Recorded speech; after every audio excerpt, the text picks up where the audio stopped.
Welcome to Week in Horror. All right, you primitive screwheads, listen up. The podcast that deep dives all the films you love. You gotta be fucking kidding. The week they dropped in horror history. We all go a little mad sometimes. With your horror hosts. JL. When a shirtless Sam Elliott with no mustache takes out an alligator with an oar, that's the kind of movie I'm looking for. Eugene. And we're just casually just like, yeah, so this is probably the best way to go, light someone on fire with gasoline. Alex. It would not be an original lineup if I didn't have fucking technical difficulty. Johnny O. Now, it's not an Amityville, or wherever, it's Amityville. And Aaron. They got manure to work with and nothing grew from it. News, trailers, trivia, special guests, and more. You're gonna need a bigger boat.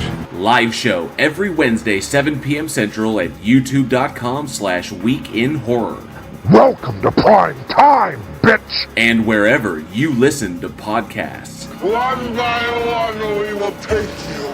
Week in Horror. Stay scared.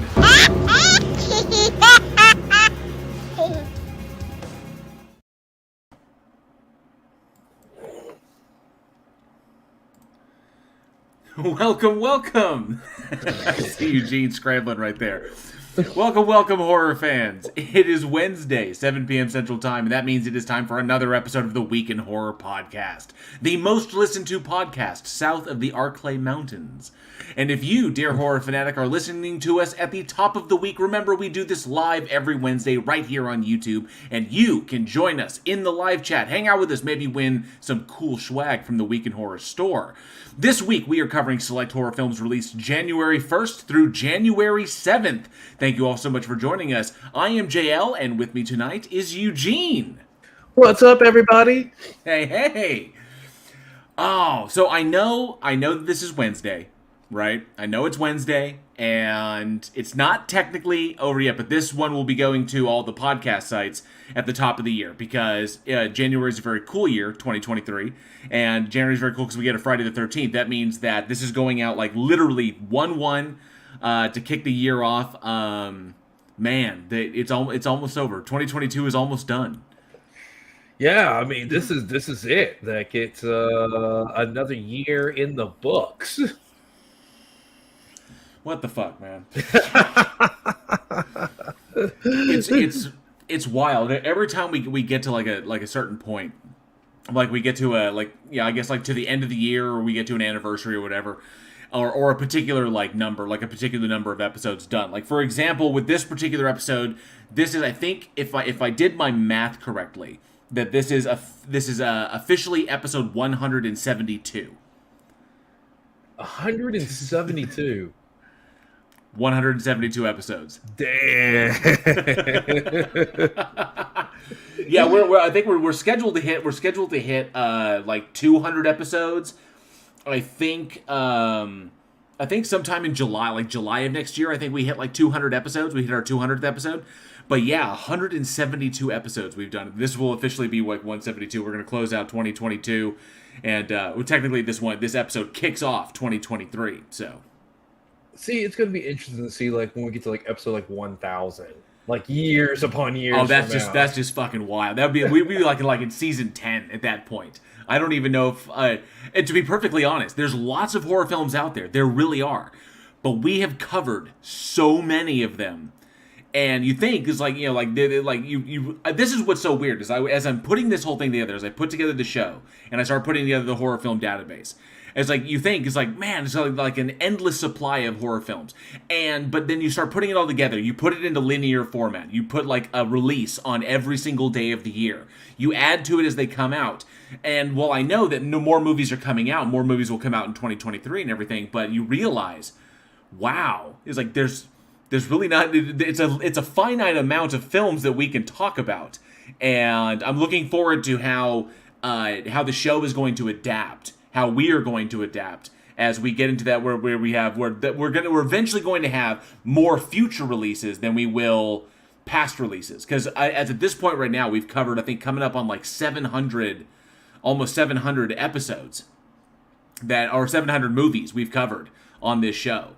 So doing 4 at a time, before that 5, and then eventually it's gonna wind up being 3, so we could save some for the future. But yeah, it's wild to think about that. But speaking of that, in 2023, and I've been looking into it. Are you looking forward to any films coming out in 2023? I'm actually looking forward to the Winnie the Pooh. The Blood and Honey. That's amazing.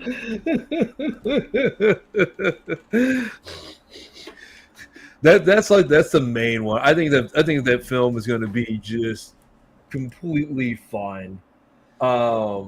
There are some stuff. There are some remakes. Like you have like The Exorcist coming out. That I'm kind of I don't know why you touch a fantastic horror film that came out 50 years ago, but people want to. You're gonna have the new Saw movie that's come out because they felt like they need to do a new Saw movie. Because Spiral did fairly well. Spiral did well. Shockingly, Spiral did well. For what it was, for being a Saw film, but because it was kind of an offshoot, and it was in the same universe, but it's kind of like it's kind of a spin-off of the main storyline.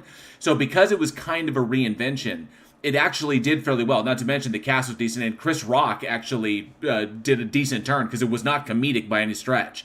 So he had some lines that would elicit some laughs, but it was very black humor. That sounds right. It was very I see dark. what you did there. It was very dark humor because it's wild because there's a whole sequence. There was a sequence in Spiral where Chris Rock had this monologue where he's talking to his new partner, and he's talking about the life of police officers and like what it's really like, and how you do what you do for a thankless public, and then ultimately you end up sacrificing everything in your personal life for this job. Like this job demands so much of you. You wind up losing everything just to protect and serve a populace that generally doesn't thank you for that. And it's just brutal. It was strange because the other one, the focus of the original Saw films was very much about just getting the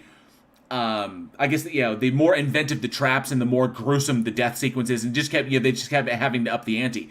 Whereas in Spiral, it was a far more nuanced and very nihilistic take on life in and of itself, and how one person could be affected by the methodology or the ideology of somebody else, and then they could take that and turn it into their own kind of thing. So that's why, because it changed the script and brought someone in that, because Chris Rock believed, and he was like, I definitely want to do this movie. And I was like, oh crap, Chris Rock is going to be in it. That's weird. Chris Rock in a horror film? But it worked, and I was pleasantly surprised, and it did fairly well at the box office. Okay, yeah, because I didn't know Chris Rock actually improv'd a lot of his dialogue.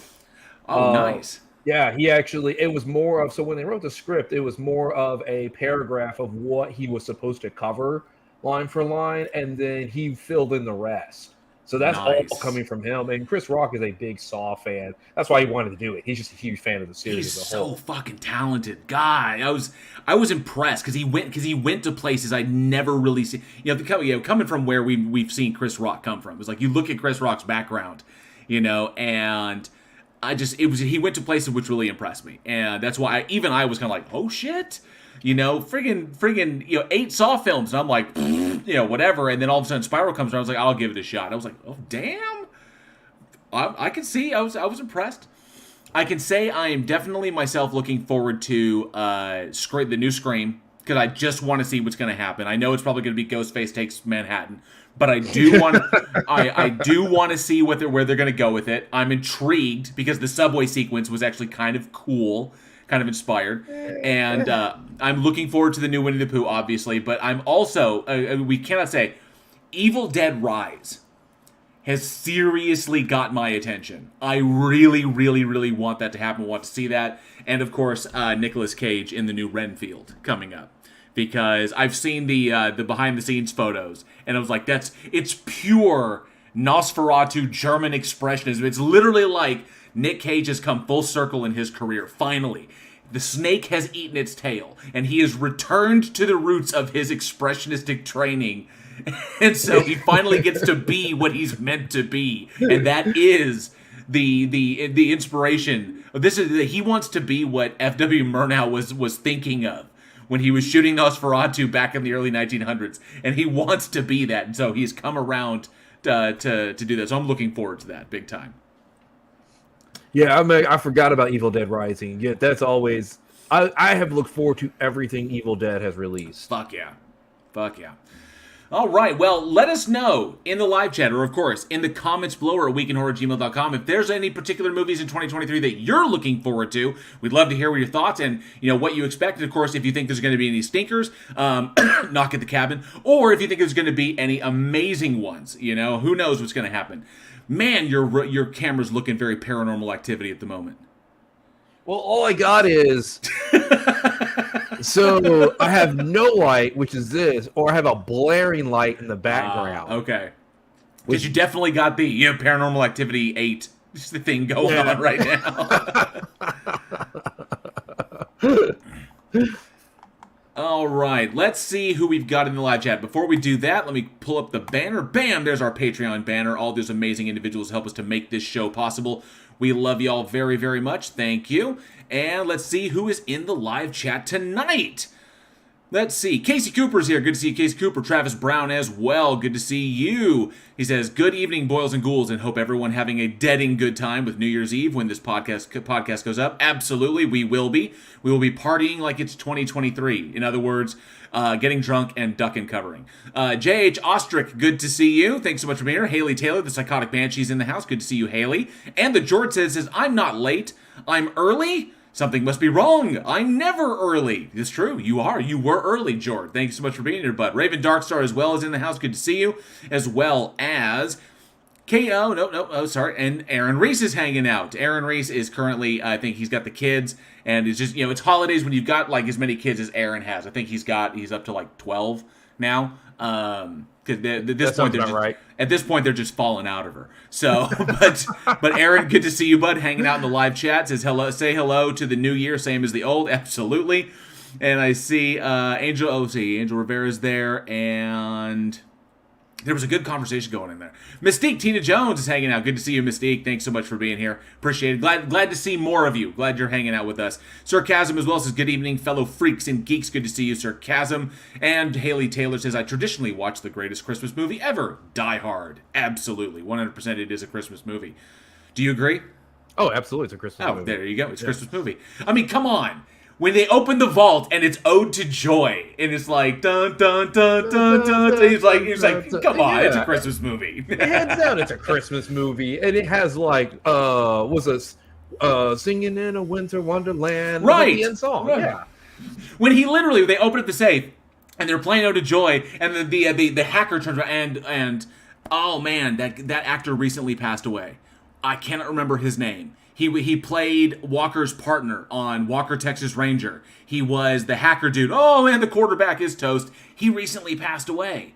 Oh, yeah, I heard about that, too. I can't remember his name. I know. I'm pretty sure somebody will comment pretty soon. Someone will tell us what it was, yes. But that's a damn shame. But, yeah, he says, Merry Christmas when that happens. So, Dib, good to see you. He's in the house. Good to see you, Dib. Commander Darklight is here. Good to see you. One of our longtime supporters. Huge, I think one of our first patrons. Good to see you, Commander Darklight. Nemo813 as well says howdy to all the Christmas survivors. Absolutely. Ordinary Jeff is here. Says hi all. I'm finally here for the beginning. You were. Thank you so much, Ordinary Jeff. All right. Denova28 is here. Another one of our amazing supporters. Good to see you. Mr. Malort as well says hey. Currently watching Black Christmas. Which one is the question? The original, the remake, or the second remake? Because they get progressively worse as they go along. Good one. There's one good one, and it's the original. Oh, speaking of which, I've watched it now 3 times because that's what I do with movies that I dig, with horror films that I dig. I watch them more than once. Christmas, Bloody Christmas. I showed it in the Discord. I watched it with I watched it. I showed it in the Discord. I watched it solo, and then I showed it to Angela. We have got to watch that because think of it like if High Fidelity was a Christmas slasher. Because there's a bunch of there's lots of dialogue in between some of the characters, which was very reminiscent of High Fidelity. So, and there's some opinions in there that are expressed that I think that you and especially Johnny, because there's a lot of music opinions, because the main characters work in a music shop. So they work in a record store. So there's some opinions in there I think are quite entertaining. But that's a good movie. Y'all should check that out. We should do another watch. I do want to see that, and we still need to watch a couple other movies too. So right, yes. Let's see. Brian Powell's here. Says, good evening, everyone. I'm snowed in up here in Thunder Bay, Ontario. Good to see you, Brian, all the way from the Great White North. Thanks so much for hanging out, bud. And I see the plot hole here is he says, "What's all this? We're doing the show. You're somewhere in Colorado, sir, living your best life. So we're here working." Just the two of us, all by ourselves, in a dark room. Oh, I almost did it, man. I almost did it. You said just the two of us, and I was like, Ebony and Dove. No, I'm not going to say that. Oh, I just said just the two of us. Just the two of us.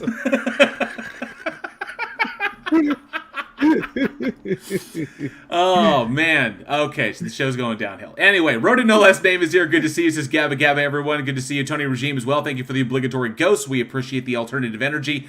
And I think I see someone new. Yep, Johnny's taking a much-needed break. He has needed a break. And I do hope your Christmas was high. All my best to the kids. Johnny, I hope they all had a fantastic one. Same to you, Aaron. I hope the kids had a wonderful holiday. And I'll make sure I got everybody. And I think Plothole also commented about, yeah, Travis Brown says I'm getting canceled after that Chris Rock joke. Totally messed up. I was like, ugh. But Plothole said, yeah, Chris Rock's humor in Spiral kind of slapped you in the face. It absolutely did. It was not what I was expecting, and just goes to show how talented that he is. And whatever he's doing, he can accomplish it. I think comedy is kind of like just what comes naturally for him. He's got that natural timing, and he's got that cadence that is just hilarious. And so I think because he's so grounded in that he can branch off and do, because comedy is the hardest, and he can just go out and do whatever he wants. So I just love it when actors are given the opportunity to take a turn and do something outside of their wheelhouse. And it was so great to see him in that. And I just want to nail one point real quick, is the fact that so many comedy actors are underrated, despite the fact that comedy is the absolute hardest to do. Because to do comedy, you have to commit 100% to the vision and your on-screen performance. You cannot half-ass comedy in any way, whereas you can half-ass kind of a drama scene or a horror scene or something like that. But then you have all these great comedians like Adam Sandler and Chris Rock and Jim Carrey. And it's like, of course they do really good in dramatic roles because they've already mastered the hardest form of the hardest genre to do. So it's them just doing what they normally do, except in a serious role. Right. Absolutely. Let's see. Sir Cap says, if you say Tim Burton 3 times, Johnny Depp and Winona Ryder appear. Oh, that's good to know. Good to know. Plothole says, first time I saw Chris Rock was in Beverly Hills Cop. I also loved him in Beverly Hills Ninja when he was trying to like kill, just like when he was trying to rip the head off the chicken. He was freaking hilarious in that. Oh man. Oh, see. I think I got everybody in the chat. I think I see everyone. And yep, it's Aaron said and canceled. Well, bye everybody. And Casey Cooper asked, could a slap get past the beard? Unlikely. My beard only hides another fist. And Tony Regime says, shame Will Smith doesn't appreciate Chris Rock's humor. This is true. He really did. Actually, I don't think Jada appreciated it, and Will, by extension, didn't appreciate it. Oh, and Fred Knott says, I missed Fred Knotts. But good to see you, Fred Knotts. Thanks so much for hanging out. It was one name. Out of all these names, I apologize. I missed one, so my bad. All right. Oh, Pootie Tang. That's right. He was in Pootie Tang. And Osmosis Jones. He was. Oh, remember Pootie Tang? He played like the corn. Like he played like the corn stuff. Pootie Tang was so fucking weird. That was the weirdest fucking movie I've ever seen. It was just I just like I took acid and fell asleep in front of BTC or something or BET. So it was just did you ever see it? No, I've never seen it. Sharate Warata. Nope. Pootie's so awesome. Pootie's so great. He don't even need music. Don't even need lyrics. Don't even need music. Like he released his new single and it's just I've heard of it. No, I've never seen it. it's so beyond ridiculous. But I will say the scene made me laugh when he was like when he's doing his single and it's like Pootie's so talented, don't even need words, don't even need music. And he's in the booth going like, and then it shows a kid like listening to, and then like the radio plays, and now for Pootie Tang's newest single, and it starts, and then it's just that's how, and then the kid's just listening, and then the dad busts in, turn that racket down. It's fucking weird. Mr. Malord says he's watching the 1974 Black Christmas. Margot Kidder, absolutely, 100%. That is the correct answer. That is the correct answer. Don't need no music. Don't even need no words. Plotto says, Week in Horror, I can't believe that got past you. I didn't see what you said. I may have missed it. Oh, okay, I get it. It says, slapped you in the face. His comedy slapped you in the face. Yeah, we get it. Sorry, I was thinking about something, interesting. Anyhow. Yeah, I did read it. I read it. I took the context differently, plot hole. What the shit, man? See, even from the sidelines, he's still... Yeah, I can't... we'll never escape. We'll never escape. You realize, it's going to be like this when production begins. It's going to be like this every day. Every day he's going to show up, and it's just... like 3 solid weeks of just Johnny O snark. All right. Oh, he says, did you forget who you were talking to? I unfortunately did. Or did I fortunately forget? Never again. Never again. Never again. Absolutely. All right. Well, we have some movies that we want to talk about tonight. If you want to call these movies, because this is... Okay, wait, now hang on a sec. No. This is a rough week. This was not a rough week. There was one bad one. I will admit, one of them was fucking terrible. One of them was terrible. Bad one? No. Okay. Obviously, we're gonna have a divergence of opinion here, but these ones there's some merit here. Okay, and I don't think I'm polished in church by saying that some of these have merit. So we're gonna get it. So okay, why don't you, Eugene? You kick us off. What is first on the chopping block tonight? All right. The first one we have is The Grudge, released in January 3rd, 2020. Not the original or the first American remake, but the 2020 Grudge. Roll it. And hey, Donnie does that. Good to see you. Good to see you.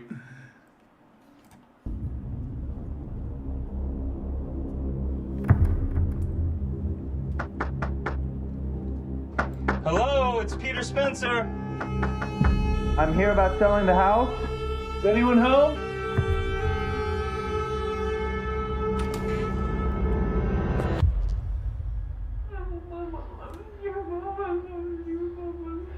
Hello?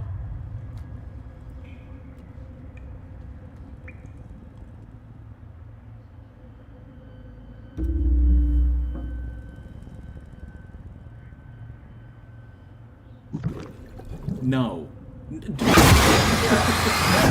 Don't get closer. This is Detective Muldoon. This is Peter Spencer. Something happened to me at 44 Rayburn Drive.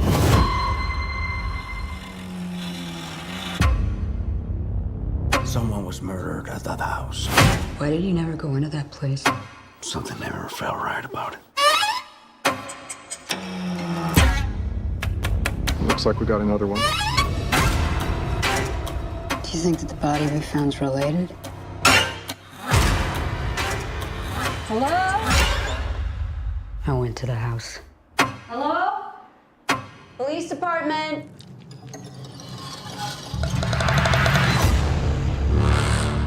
I think something followed me home. Mommy, what's going on? What's wrong? We need to leave right now.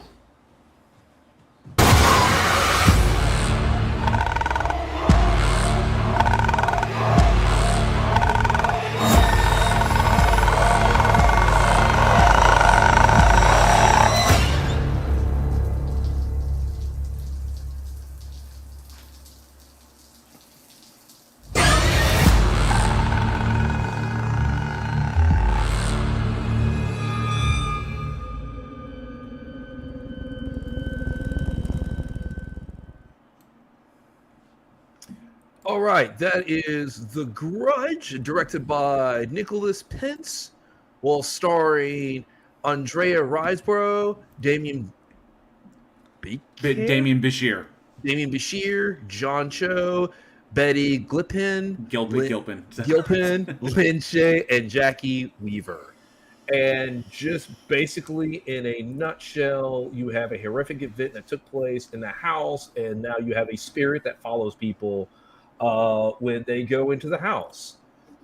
This is the thing. This is the thing about The Grudge, right? The Grudge 120. Okay, I love the Sarah Michelle Gellar one. I think it came out like 2004.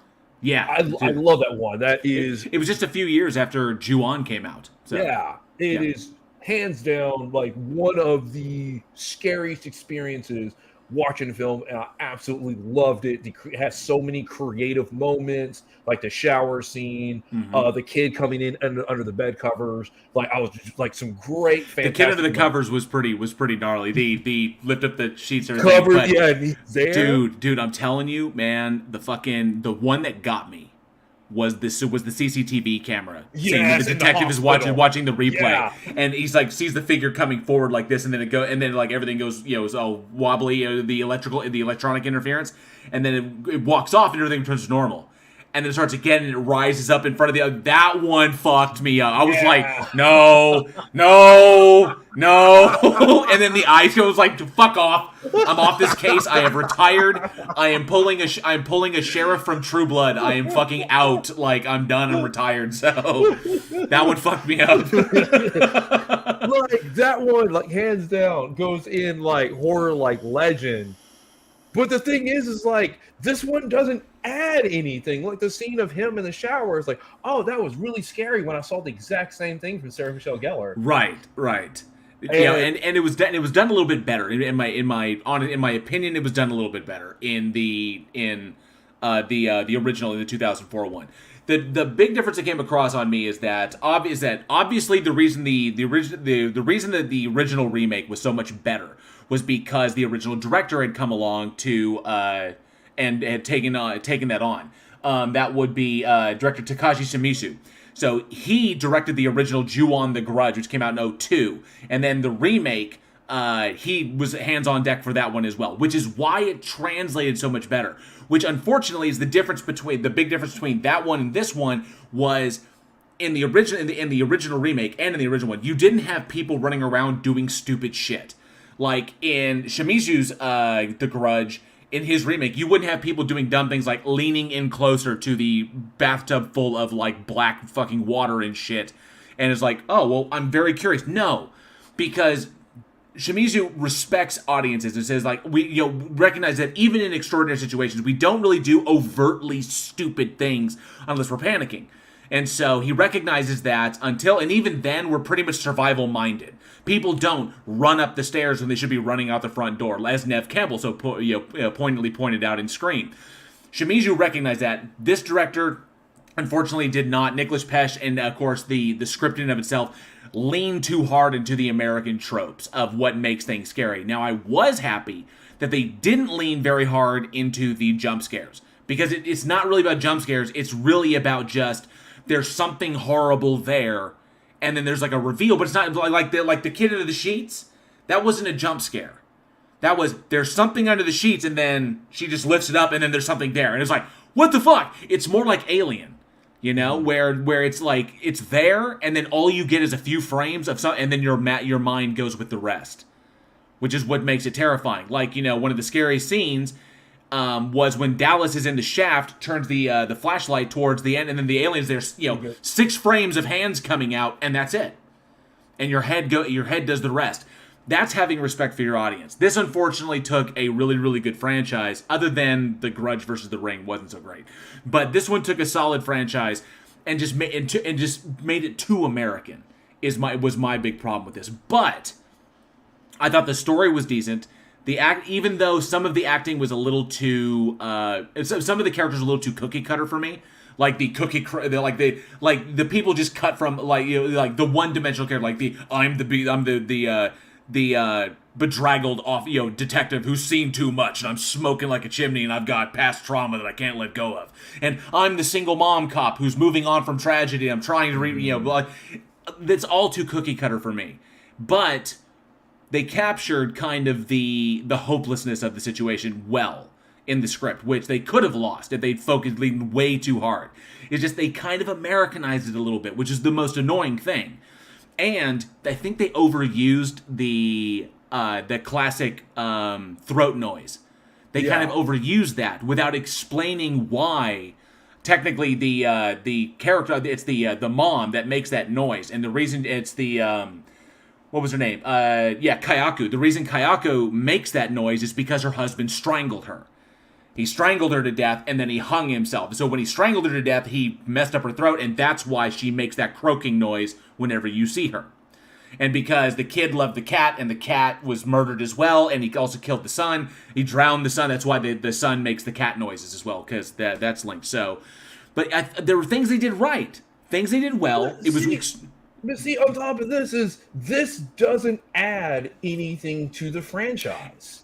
It was kind of like an extension. It was kind of like in the same universe, where it's like an extended story, where it's like it starts in Japan at the infamous house, and then just carries it to America. That's really all it did. So it's like another story within the same universe of the exact same thing happening. The thing is, it's not something that we need. When I'm looking for when I'm looking for a sequel or a remake or reboot or something like that, I was like, okay, well, I want maybe a new angle to it. Show me something that I haven't thought of, and by simply Americanizing it, it didn't really add enough to justify its existence. Basically, it's like this is neat. I understand the factor building on the Grudge franchise, but it didn't need anything. I like Grudge 1. I like Grudge 2. It didn't need anything else, and it didn't come off creative enough. Basically, what we talk about here is there are no risks. Right. They were just like, take some risks, trying to at least try to do something new with the franchise, and he just failed. And it's interesting, and because Sam Raimi pretty much had the production reins on this, and so Sam Raimi and Rob Tappert and Takashige Ichise were executive producer, were producers on this and executive producers, and Raimi has a particular style that he goes for, that he wants, or a visual appeal that he knows works. That's been working ever since Evil Dead. So you always get that kind of Evil Dead sense into everything that Raimi touches. You're going to have some kind of hallmark visuals that will always be Raimi's signature on this. So we've seen that, and the thing, and ever since with the Evil Dead franchise, with that reboot, with the kind of like the continuation of the reboot of that franchise. That one works really, really well, even though that one worked very well, even though they kind of suffered from the same thing here. It is essentially a springboard to do something new with the franchise. It's like, where can we go with this? But we still have to establish it. So because the Grudge, the remake originally came out in the early 2000s, it's now 2020, or now it's 2020 when this one came out. Now here it is 2020, almost 2023. Technically it's 2023 now. But the same thing goes for the Fede Alvarez Evil Dead. That was in 2013. Well, yeah, but the thing about the Evil Dead, the remake, is it did something new. It took risk. It just switched it up. I see it as not to hear Johnny talk about it. I mean, just because the thing is like with the college kids. The fact that it's like, oh, well, she has a drug problem. Oh, well, she's seen this, which I thought was an excellent cover, and she went through whole new experiences. Mm-hmm. Whereas with this, it's like it was almost like a cookie cutter from the 2004. And I understand it's like, oh, well, you have to kind of establish something, but it's like do something different. Show something. You have one of the scariest paranormal villains in cinema history. All you have to do is just let her and the kid do their thing, and it can be really, really scary. And This is one of the very few franchises you have to scare the audience. It's not like zombie films or monster films or all this other kind of stuff where you don't necessarily have to scare the audience at all. The Grudge is scary. You have to scare the audience, but you have to scare them in a way where it doesn't come across as cheap jump scares because we can't do anything else. And when we Americanize things, that's what happens. Right. It's exactly where the Ring franchise went. But that's why I kind of have hope for it, because the people that have control of it I think know what they're doing. And like I was saying, like with Evil Dead, when that kind of got its reboot back in 2013. Now here we are 10 years later, we're finally getting Evil Dead Rise. That takes time, but we probably would never have gotten Evil Dead Rise if it weren't for the reboot, if it weren't for the kind of the continuation story done by Fede Alvarez. The same thing goes here. It's like without this film, it essentially is an opportunity to kind of kick it off, bring it to America, and quite possibly do something different down the line. So the reason I didn't have so much of an issue with it is, one, the cinematography in the film is absolutely gorgeous. Mm-hmm. This film right here is a kind of a masterclass in just the basics of creating atmosphere of creating an atmosphere for your film, knowing how to shoot your movie, knowing how to shoot all your individual scenes, knowing how to maximize your specific locations, how to look for very specific things that are going to come across in a cinematic way. Because you want the environments, like the house in and of itself needs to be able to convey character as well as the individuals that are running around in the set itself. And most importantly, what I noticed, how important color is as far as conveying what's going on and conveying the emotions that are currently happening. If you look at the colors that are utilized for the detective's house, the burned out detective's place, and the colors that are used for the single mom's place, the colors that are used for the house that's currently haunted, and you look at all of those individual things, each one of those is extremely important. And the color correction was well done throughout the entire film. So as far as like what you can take from filmmaking, really smart choices, which is why I think if this film was intended to bring it over to America and kick off a new franchise. Essentially, it's over here in America now. Now you have another haunted house that more people will become, it'll be dragged elsewhere like this. The kind of unstoppable nature of this curse. Then Raimi and Tappert's production company can then continue on and do something different in the next film. So, like, Johnny had a problem with the Evil Dead, with the Fede Alvarez one. He didn't dislike it, but he said it's pretty much just Evil Dead, or it's Evil Dead 2, is pretty much what he said. And I can see why he came up with that. But without it, we wouldn't get Evil Dead Rise. And we certainly wouldn't have gotten Ash versus Evil Dead. We certainly would have gotten like the whole reboot and gotten more Bruce Campbell back. So I'm looking forward to Evil Dead Rise. If there's a future for The Grudge, I'm looking forward to it because I know it's in capable hands. And I've seen that they can do this. So this may have been kind of just, hey, here's the reboot. We've changed up a little bit, but not too much. We know you're familiar with it. Now see where we're going to go next. Which is what I think they were intending. Unfortunately, they may have dropped the ball a little bit because they didn't do enough. So, like you were pointing out. Yeah, because it's you can do a world establishing something like that with Star Wars on a big franchise. Like, you take The Force Awakens. That's what The Force Awakens was. It's like, here's our new world. We're not going to take that many risks, and here we go. And then it can get off in a direction that it went direction. But the thing is to world build or to launch something, the first installment has to be good. And right. So when you look at Evil Dead, the 2013 one, that's a good film in of itself. And it's like, and it fits perfectly into the Evil Dead franchise. And the Evil Dead franchise doesn't have a bad installment at all whatsoever. They're all fantastic. Right. They basically keep upping it and upping it and upping it, which is awesome. That's why I'm looking for Evil Dead Rising, because Evil Dead hasn't done anything wrong yet. There hasn't been a misstep. Yeah. Because Ash versus Evil Dead was by far some of the most brilliant television I've ever watched. I've never seen a lead actor have that much fun in the role that they're playing, because Bruce Campbell just every scene. I mean, when you shoot a scene when your head gets pulled into the anus of a corpse. So in that scene, and he was having a blast. You could tell that Bruce Campbell, everyone on that show was having a blast. I love the Alvarez reboot or continuation. I love that. Every single one adds something new to the pot. I'm looking forward to Evil Dead Rise. There's a possibility something could be here. For as far as the future of the Grudge goes, it's in decent hands. The problem is that I think they went a little too hard in the Americanization of it. What made the Grudge scare, what made the Grudge terrifying, was the combination. This is what the fantasy, because Denova, this kind of inspired. Denova 28 brings up kind of similar to what they're going to do with Train to Busan. Now, Train to Busan was magnificent filmmaking. The reason it was magnificent was because the focus was not so much the zombies. The focus was the people on the train. Is what people do in extreme situations.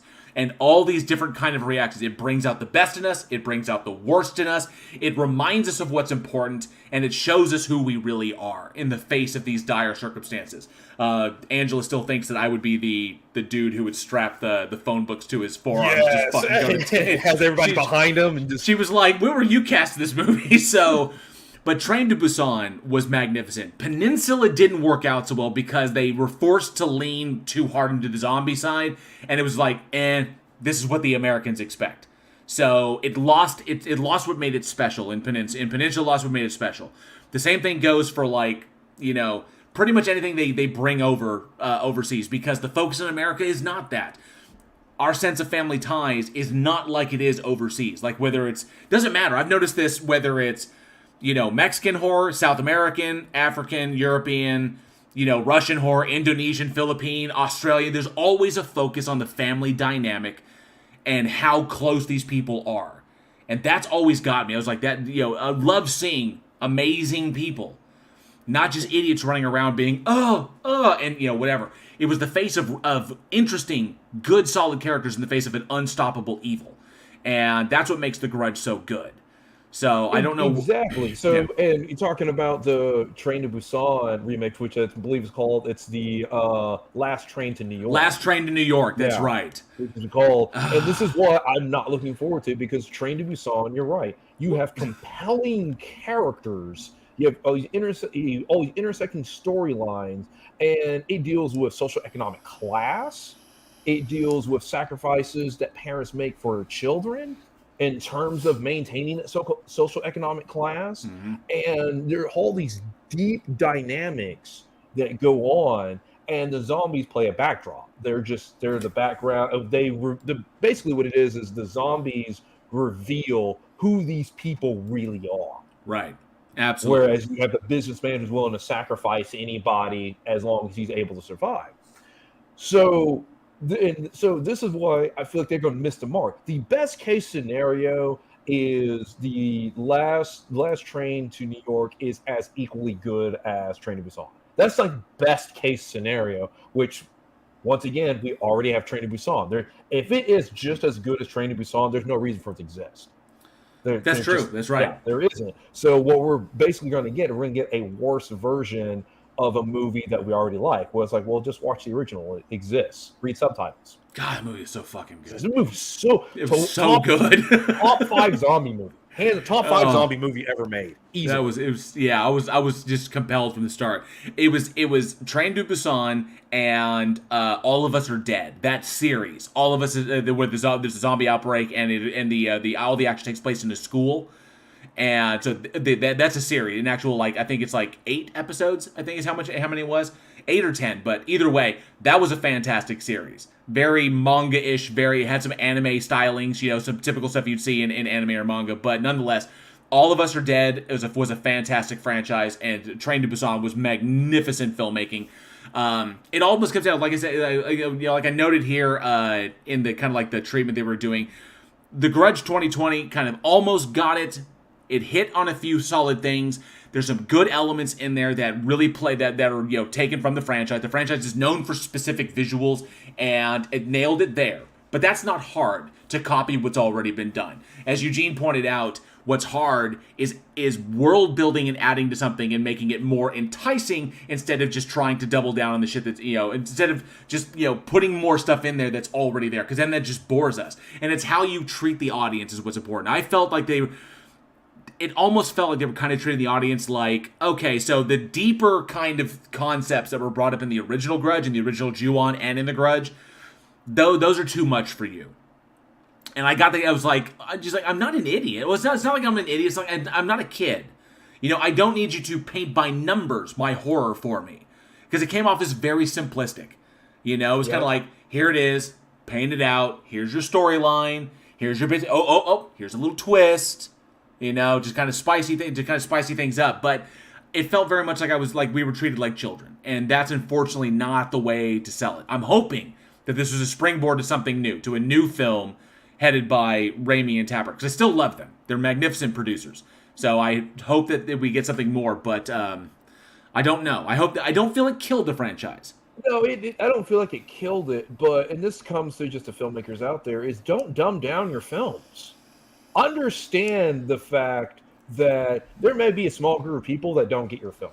And that's, that's just okay. That's okay. That is okay. Fine, because there's nothing wrong with letting the audience think. And this is where somebody like Christopher Nolan has made his money, is because he makes the audience think and people enjoy it. And he's like, if you don't get Inception, I don't care. Sorry. wait. Hang on a sec. Because you know what it does? It makes you want to watch it again. That's right, exactly. And that's why I really respect Gore Verbinski for what he did with The Ring, because The Ring was extremely well done. I had to roll when the Naomi Watts one came out, when that remake came out.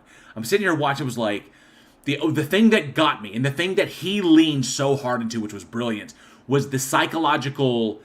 Was the psychological horror of what you were seeing, like what's on the tape, what are people seeing in this, the visceral imagery that you see on this thing, and the little things going on all around there, all around the characters, with no explanation and no context.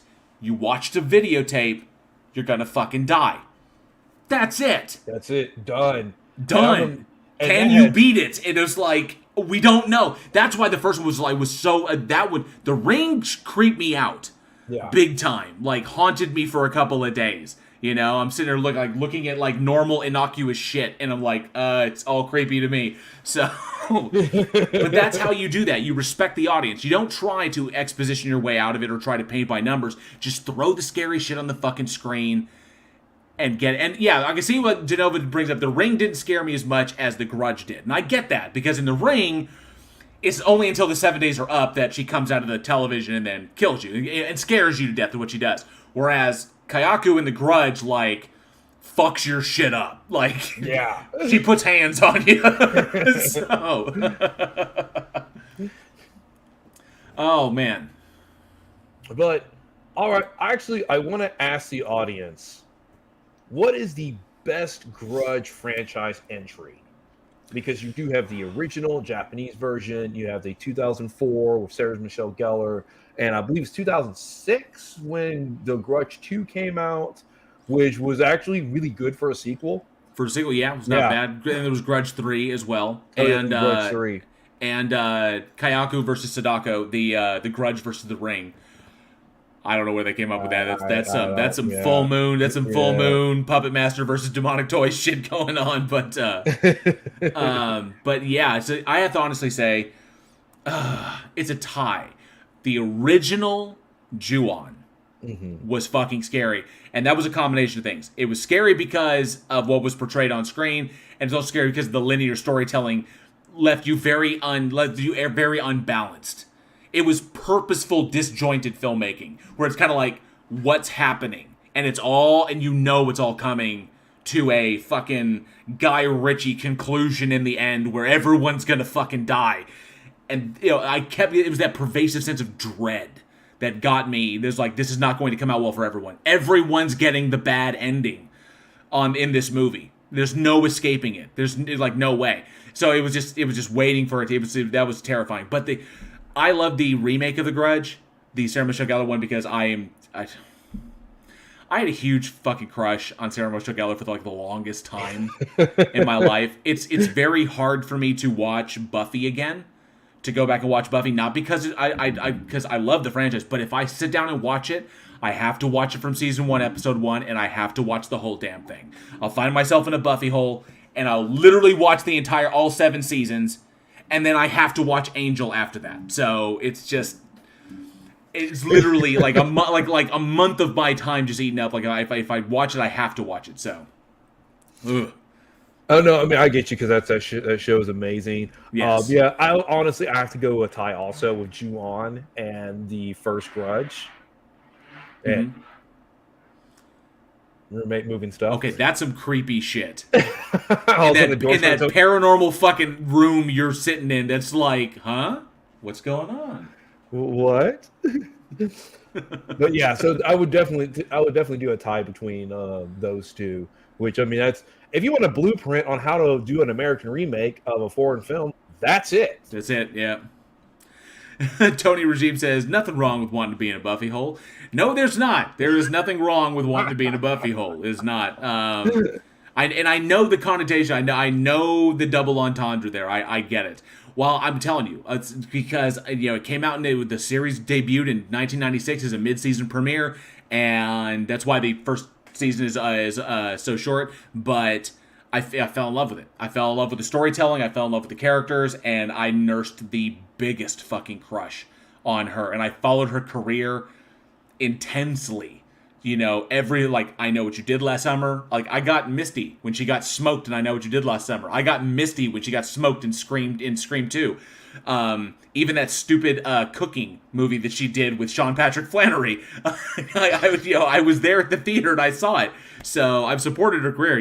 The Return and The Grudge, and of course Grudge 2, which she cameoed in. So yeah, and yes, sarcasm. She's still hot as August in Texas. She absolutely is. We don't need to go into my SMG fascination. I'm well beyond those years, and Freddie Prinze Jr. would whoop my fucking ass. So. No, Raven. Angela's very well aware. She's very well aware that I had a fixation. That I did. I had a fixation. I don't want to call it obsession. I don't. Because I don't. But if I start watching it, I can't stop watching it till I finished it. So. All right. And on that note. on that note. Speaking of things crawling into. That's true. Yes. We have our next film, Crawlspace. Yes. I've read the comments. Commander Darkness says, what about Scooby-Doo? Yes. Scooby-Doo, Scooby-Doo 2, and of course, all the voice work she's done for Robot Chicken. Veronica Decides to Die. That remake, I followed it, and her show, the Crazies, the one she did with Robin Williams that only lasted a season because because he passed after that. So, but yeah, I should. I'm not gonna let myself go that far. I'm not gonna get I'm not gonna get a statue of Buffy. It's not gonna happen. Number one, she's only 5'4", or she's 5'3", and so she's very, very tiny compared to Jason over there. So. I just said, because, I know her height, so I know too much about that girl. Anyway, let's move on to the next one. You're trying to get out of the hole with a shovel at this point. I am. I'm trying to dig myself. I'm just digging myself deeper. I absolutely. Dig more in up motion. She's currently she's a big foodie. Did you know that? Yeah, she actually has her own. She has her own food company. Yeah, and she's released a cookbook as well. So yeah, she's big on nutrition. Gotta give her that. No, I remember not anyway, released January 4th, 2013, we have the film Crawlspace. Let's take a look at this trailer. I heard that some people watched the wrong one because there was another movie called Crawlspace that came out that was a sci-fi one. Yeah, the sci-fi one in a tunnel, in the aliens tunnel system. Yeah. Right. This is the kind of house I have dreamed about living in. It's going to be great for this family. I saw someone in your house when you were gone.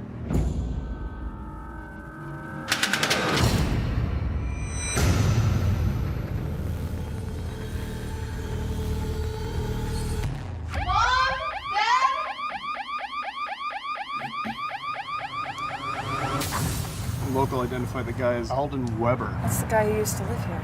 So it's over, right? I did something I probably shouldn't have.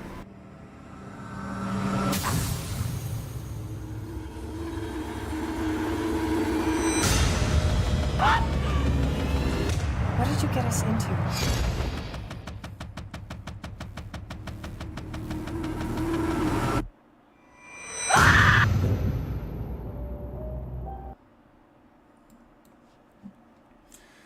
So we have Crawlspace.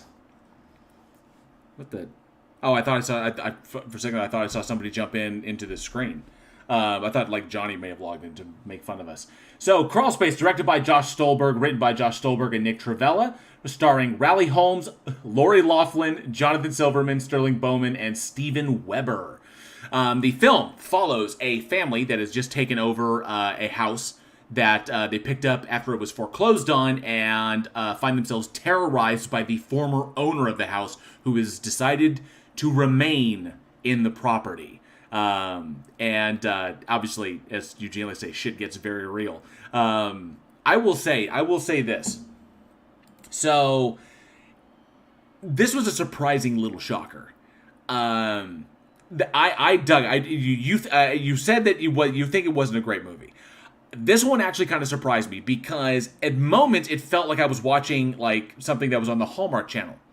I was like, there's like, oh, it's very simplistically shot. You have like the classic movie, but the violence, obviously, and there's sex. There's a lot of sex, and there's boobies, and the requisite horror film tropes. But the violence of the kills was pretty stellar. It was shocking because it was so out of nowhere. The film didn't feel like it was set up for such brutality. And that's why I really, really dug this one, because it put me off guard. I was like, okay, so we've got like creepy guy. He's creepy, but just because he's creepy doesn't mean he's capable of extraordinary violence. This fucker is capable of extraordinary violence, and it was to an impressive degree. So I was like kind of like, fuck, dude. So the kills got me. That's why I dug this one. See, the kills, it does have some very brutal, some very creative kills, and I will give it that. The thing that kind of got me on this one was just kind of some of the technical aspects of it. Okay. To me, the cinematography was kind of lacking at moments. Lacking or simplistic? It felt kind of lacking because there's some films, especially some minimalist horror films, that are shot excellent. And even when we talked about The Grudge, even The Grudge was very well shot. The 2021 we're talking about, it is very well. I love the color pan and like this. This one, it felt like a low budget, and I can watch a low budget film that doesn't feel like a low budget film. Like, for example, Monster. Monster's clearly a low budget film, but you never get the feel of it at any point. No, that feels way more than it actually did. Because I mean, this maximizing the use of everything you have around you. Exactly. Dark environments, light and shadow, rain, sound, utilizing all those to your effect, so that if your monster doesn't look great, you can utilize your environment to hide aspects of your monsters. and the thing is, they do it very well in that film. And I was like, this one, it was kind of lacking. So it was like some more on some technical issues, and also phrogging in real life can be something that's very scary. But part of me, and maybe it's just like the Marine part of me, was like, oh, well, then just get people and clear the house. Just get a team and just clear the entire house out. Yeah, and just end of movie.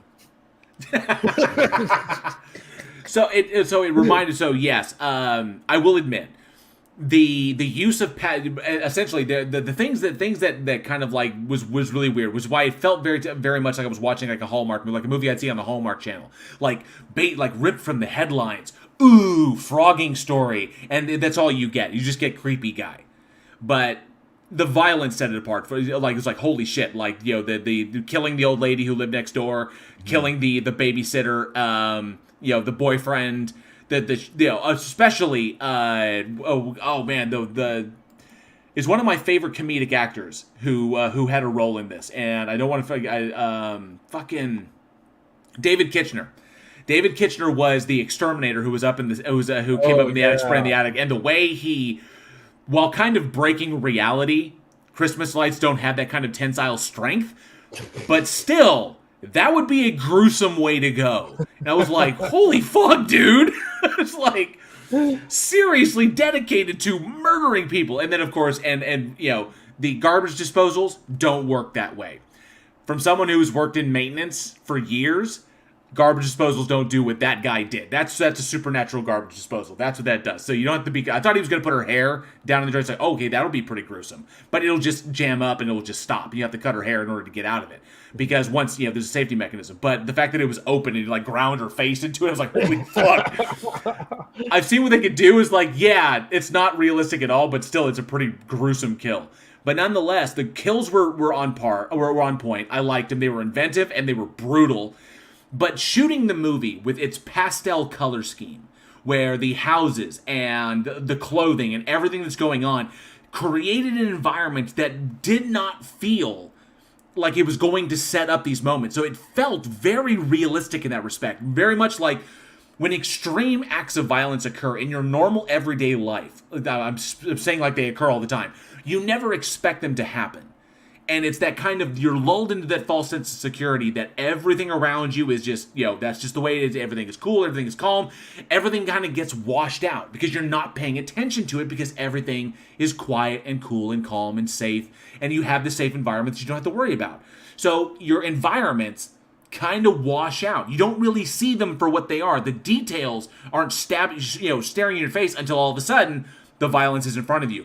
I thought cinematographically, from a cinematography standpoint, it was extremely well done. The DP really did a solid job in setting it up so it's like you have this environment, you have this world, this kind of, like the house itself and everything's going on that you don't really remember until all of a sudden the brutality happens. And then all of a sudden the details are rich and they're crisp and they're clear. I can remember all the kills vividly. But certain things about the movie in itself were just kind of like, yeah, but that's what real life is like. You know? And see, maybe it's me getting a different take on it, is you remember the kills, but a lot of it was, oh yeah, of course you remember the kills. Yes, it wasn't a garbage. Yeah, Sturcap says that wasn't a garbage disposal. That was an in-sync wood chipper. It absolutely was. It was fucking brutal.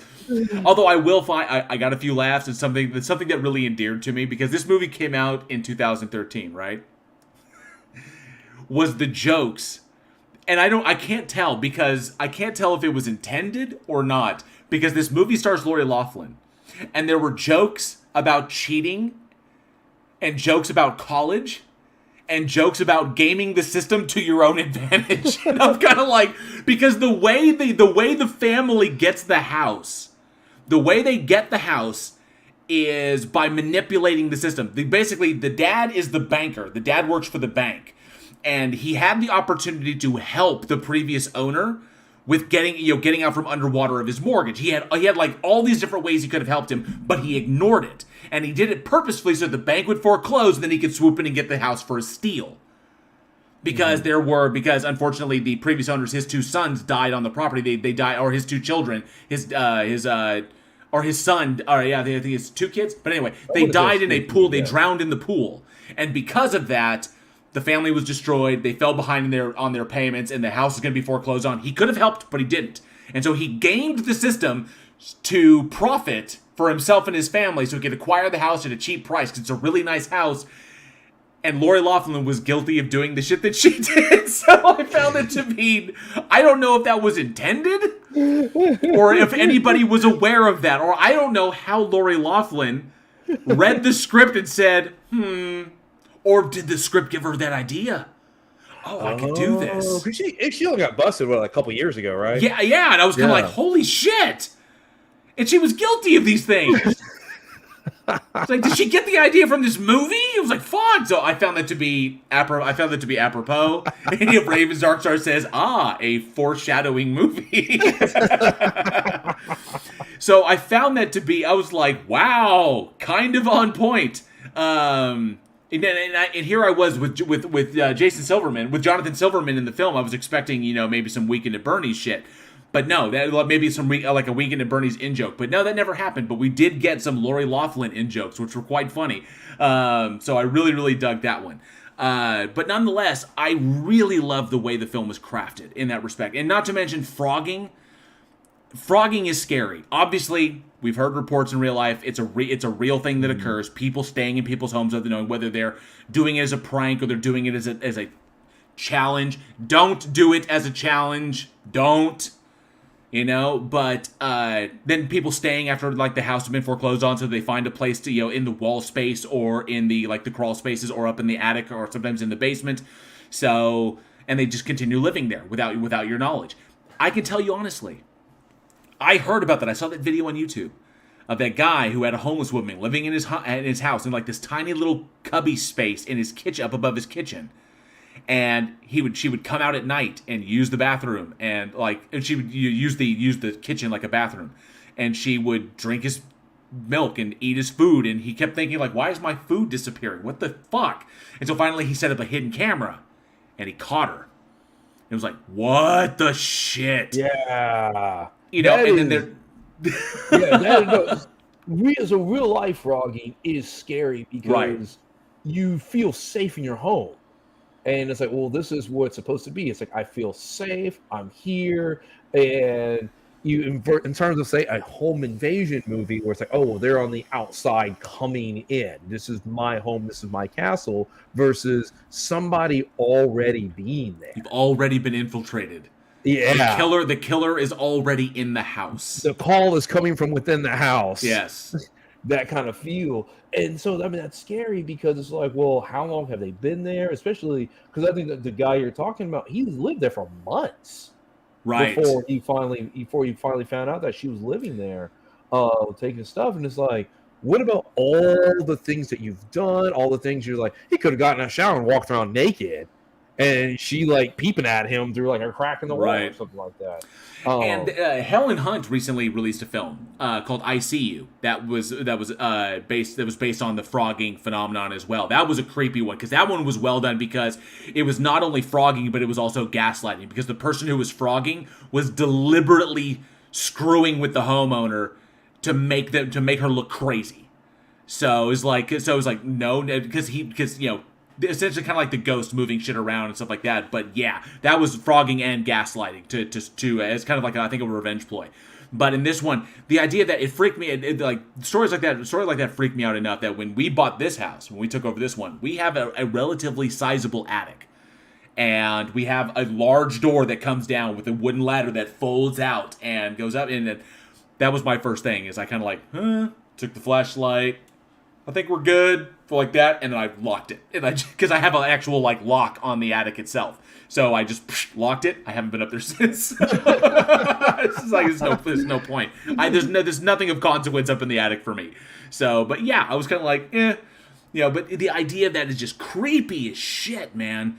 And the idea, it's not just a matter of it's being the voyeur aspect, voyeur horror, being watched when you don't know you're being watched. Is creepy enough, but that being in your home, sharing your space, knowing that you're being intruded upon without realizing it, how that sense of control is being has been taken away from you without your knowledge, is really, really creepy. And it really is. And I will give some props in this film for how Steven Weber's character, although at the end, I mean, I know some people probably won't see it, but. And it's just kind of a spoiler, but the very end sequence with the big climax happens, and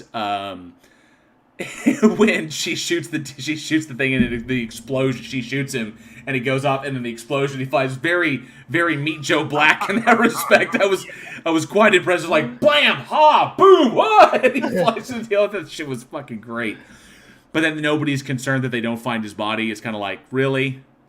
Yeah, really? See, that was another thing. I felt like it was the cop-out kind of ending. It was, the kind of cop-out. They don't find his body, and then, I don't want to super spoil it, but then it's like, oh, we got this house for a steal because it was next to a house that had this event happen. It's like... Right, and now he's up in that attic, and he's all he's like half of him is melted and shit, and he's like, oh, I'm gonna keep doing it. It's like, give me a fucking break, dude. Angel Rivera says, I feel so lost with this movie. Essentially, it's just a phrogging story where someone is staying in your house without your knowledge, like living in your house without you knowing about it. And it's about a guy who loses his mind And after his house is foreclosed on, he continues living in it, and the person who takes over the house is the banker who allowed the house to be foreclosed on. So instead of helping him. So, but and Sir Cap says the sheer number of pictures with him and the family asleep. Yeah, the ones that he had posted up all over the inside of his little attic space cubby was creepy. But that also goes to show he was taking pictures with his phone, which means he was taking a picture with his phone, transferring them or taking them to go get printed, printing out pictures, then coming back to the house. So he was coming and going as he pleases. And he knew the shutoff code for the alarm. So, creepy stuff. Angel Rivera said, I watched the 1986 Crawlspace. There are actually a couple of movies named Crawlspace that are different. And there was another one that was a sci-fi one that had aliens and a tunnel system. So, but yeah, that's why I put the poster up on the... So in the Week in the Week in Horror YouTube channel, I will always post up the posters for the movie that we're going to talk about, and in the Discord we put up the trailer for the one that we're going to talk about. So you can always check with the trailer, you can always check with the poster to see which one you're going to be watching. So I apologize about that. Probably should have been a little bit more clear, but my bad. Like that, but. So if you got lost in this one, I apologize. All right. I was looking at what Ordinary Jeff says. I have a basement, attic, and a crawl space, and I'm on the edge of the woods. I also live alone. You think you live alone. Well, you might want to sweep that a couple of times, at least once a month. You might want to sweep the house. Definitely. Absolutely. I see that we have hit the algorithm because the porn bots are out in force tonight. Yeah. Wow, there's a lot. Mods, you know what to do. Go ahead, but wow, it's just like a surprise how many we're getting. But the question I want to ask the audience, and this goes down to your thoughts on this: does phrogging, does that freak you out? Does the phenomena of phrogging scare you? Whether it could happen to you or it could happen to somebody else, the fact that it is a real thing. Is that something that freaks you out? Maybe anxiety-wise? Let us know down in the comments below, or of course at weekinhorror@gmail.com, or here in the live chat if you happen to be with us. But yeah, definitely take a look at that community tab. But yeah, let us know. Does phrogging scare you? Does the phenomenon of phrogging freak you out? Let us know. All right. Eugene, this one I dug, so... All right. So next, I can't believe you didn't like this movie. What the fuck? There's something about 2000, like mid to late 2000 films, and this falls in the same. I don't know if it's like a stylistic look, and like it looks like all the others. And you're telling, and then the ending on top of it, like she like throws him through the screen, and then it's like, oh, the projector just stops, and I was like, cool, what happens to her? And then it just ends. Let's go ahead, kick it off, man. Ends. So we got Midnight Movie, released January 6, 2009.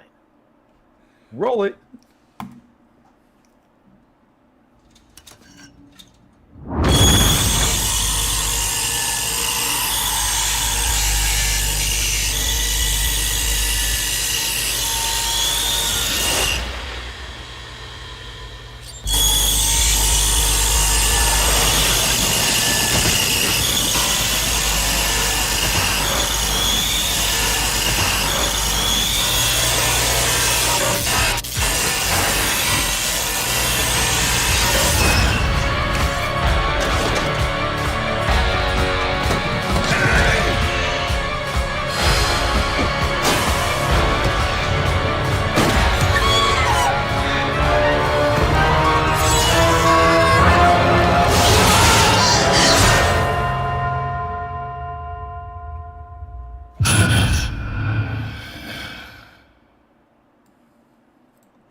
All right, so that is Midnight Movie, directed by Jack Messett, starring Rebecca Brands, Daniel Bajor, Greg Kolnick, Mandel Mahan, and Stan Ellsworth.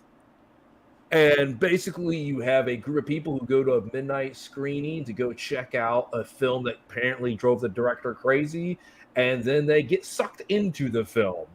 and they have to try to survive a killer. And shit gets real.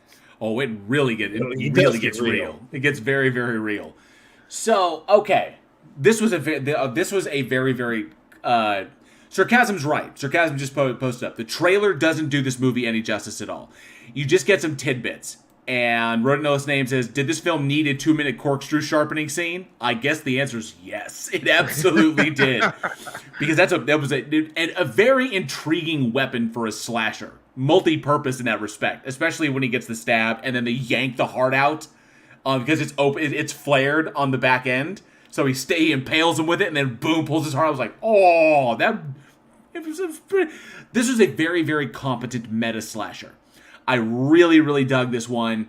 It surprised me because the opening of it is very low budget, but the money went to all the right places. The money went to the gore. The money went to the kills themselves, and they put it everywhere they needed, which is always a hallmark of a solid director who knows where to spend money and where to not spend money.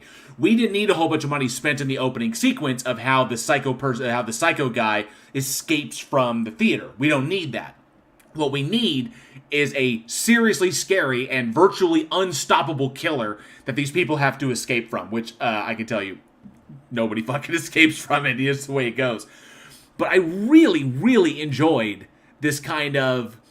obviously, this came out 2009, so it's at the tail end of kind of like the meta horror uprising, where it started in 1996, where it was all got to be commentary on the genre itself. And this one came out, didn't get a lot of fanfare. As a matter of fact, there was another movie called Midnight Movie. It came out in 2009. That was a Japanese film that way overshadowed this. It was probably why this one didn't get a lot of play. But I found this one, I was like, holy fuck. I kind of liked the idea of the killer. And I wanted to talk about it. And then this is how you do it. Characters that you dig. Characters that you hate. A killer that you can literally get behind. And a situation, like that, you're playing around in a movie theater. That's what you're doing in a movie theater that's built like a goddamn labyrinth, which is just weird to me. But nonetheless, an intriguing concept.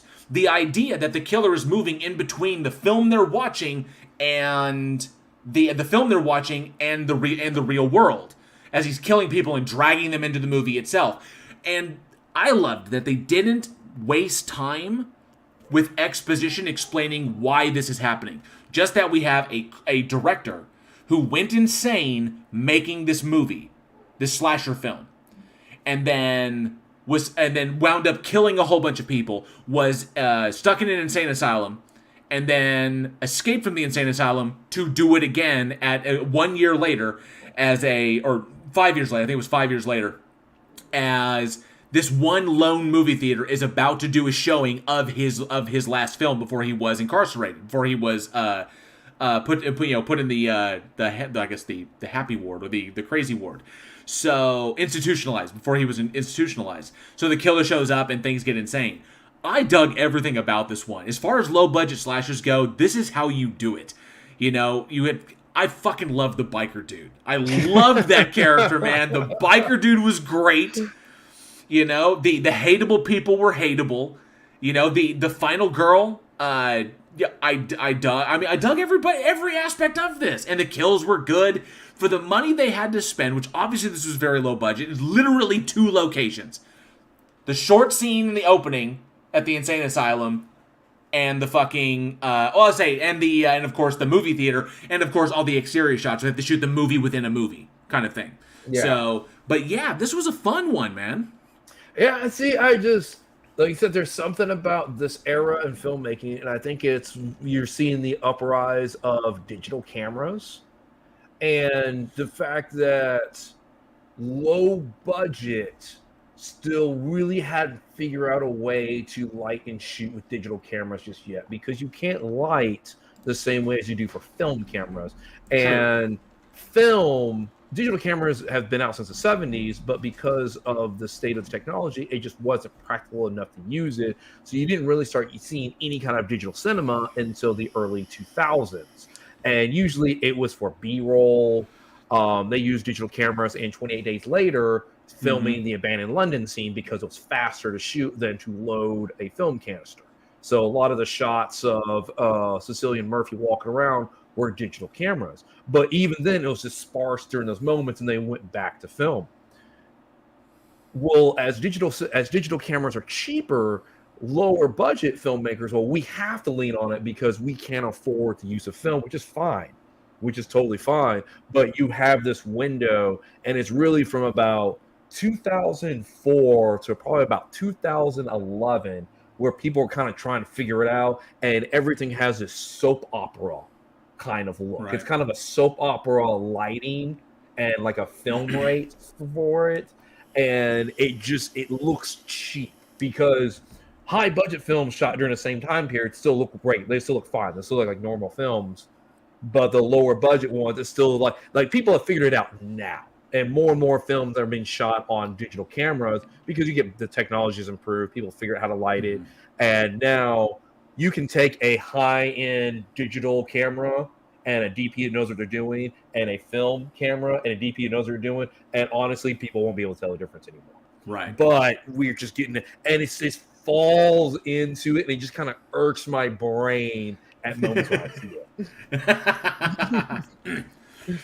I dug it. I really, really enjoyed this particular one. I love that it kind of revived the concept of the midnight movie. The midnight movie, which is kind of our bread and butter here at Week in Horror, because so many of the films we talked about, especially ones in the past, from going all the way back to the 30s, and especially through the 50s and the 60s, Hammer horror and are essentially midnight movies. And the midnight movie in and of itself was a practice that I love this callback because few people today, I would say that the current generation will remember where the term. This would be like midnight movie. Oh, it's a movie that's showing at midnight. But there's a lot of history there, which I loved the meta there, because essentially it's saying the types of people that will come and watch these things. Because the midnight movie was a practice that emerged back in the mid maybe the early 50s of television stations around the US that aired low-budget genre films during their late-night programming to kind of fill the space, because they realized,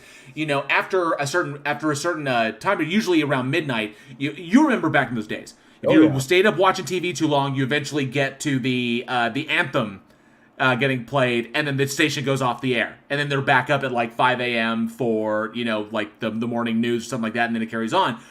But they realize that's a lot of dead space that we can play with. Is why aren't we showing programming? Why can't we just put a movie there that'll eat up an hour and a half of time? No one's got to be on live, and we're just playing it. It's like pre-recorded. So they decided, why don't we show the people who are up late at that time are typically going to be your night owls, and they're going to be people that kind of live a different style of life than the people who have your regular 9-to-5 jobs. It's kind of your alt crowd, were the ones that were staying up late, that had late jobs. It speaks to a kind of a different mentality. And so showing scary movies or showing genre films as late night programming, and sometimes even bringing in a host, very much like Elvira, or going back to Vampira and that style, depending upon what the broadcasting station was trying to get across, who they were trying to really bring in. The whole creature features. Thank you, wrote it in the last name. How creature features got started was 5 a.m. for the farm report. Absolutely. And so as a kind of phenomenon, the midnight, and then there became midnight screenings of offbeat movies that began in the 70s that took this inspiration, where theaters could make money in their off hours by showing these late night films, very similar to, like Sarcasm just brought up, Rocky Horror Picture Show. And this really kicked off in New York. New York was the centerpiece of this, because Broadway is littered with these kind of dingy little movie houses that show Grindhouse and other stuff. That's the inspiration that kind of led Rob Zombie to develop the white zombie kind of structures, kind of the New York, the seedy underbelly of 70s New York. And so with screenings of El Topo and stuff like that. So eventually spread across the country. It took on, it became very, very popular as in the counterculture. And then the national success of Rocky Horror Picture Show really kicked it into high gear, because it showed the changing economics of the film exhibition industry and how it had altered the nature of the midnight movie phenomenon. And so it became a major thing, which unfortunately has kind of dropped off with, I think, in my opinion, the way of looking at the history of it, with the advent of cable. Because now you can just get movies all the time. So now it's kind of lost its ambience. The classic, like, I'm gonna watch, I'm watching NBC or CBS or ABC or something like this, or I'm watching one of the other stations. I remember there was a show, there was like Channel 4 when I was growing up. It was Channel 4 or Channel 21. When I was growing up, it was like Channel 21 showed movies at like 4 p.m., showed like a horror movie at 4 p.m., and then a horror movie at 10, and then another one at midnight, and then another one at like 4 in the morning.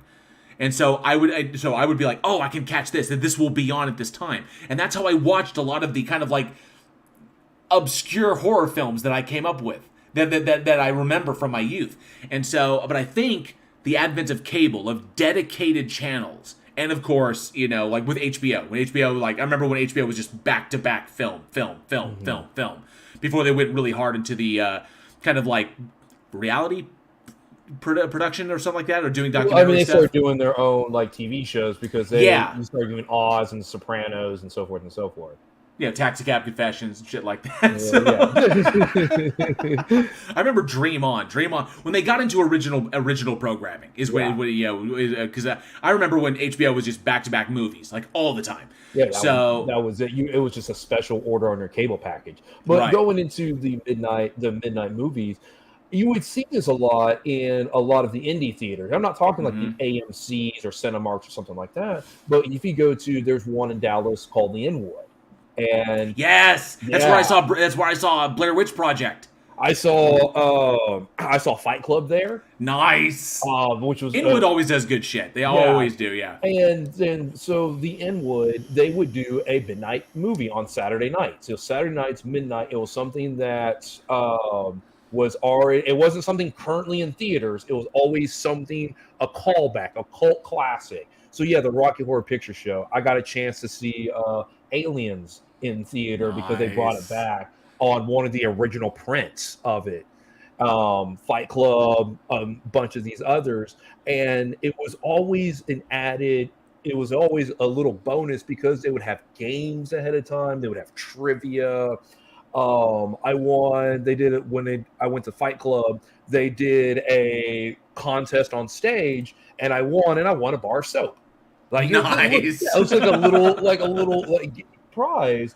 But it got to the point where you'll get these people that would go to these midnight screenings, not even caring whatever the film is.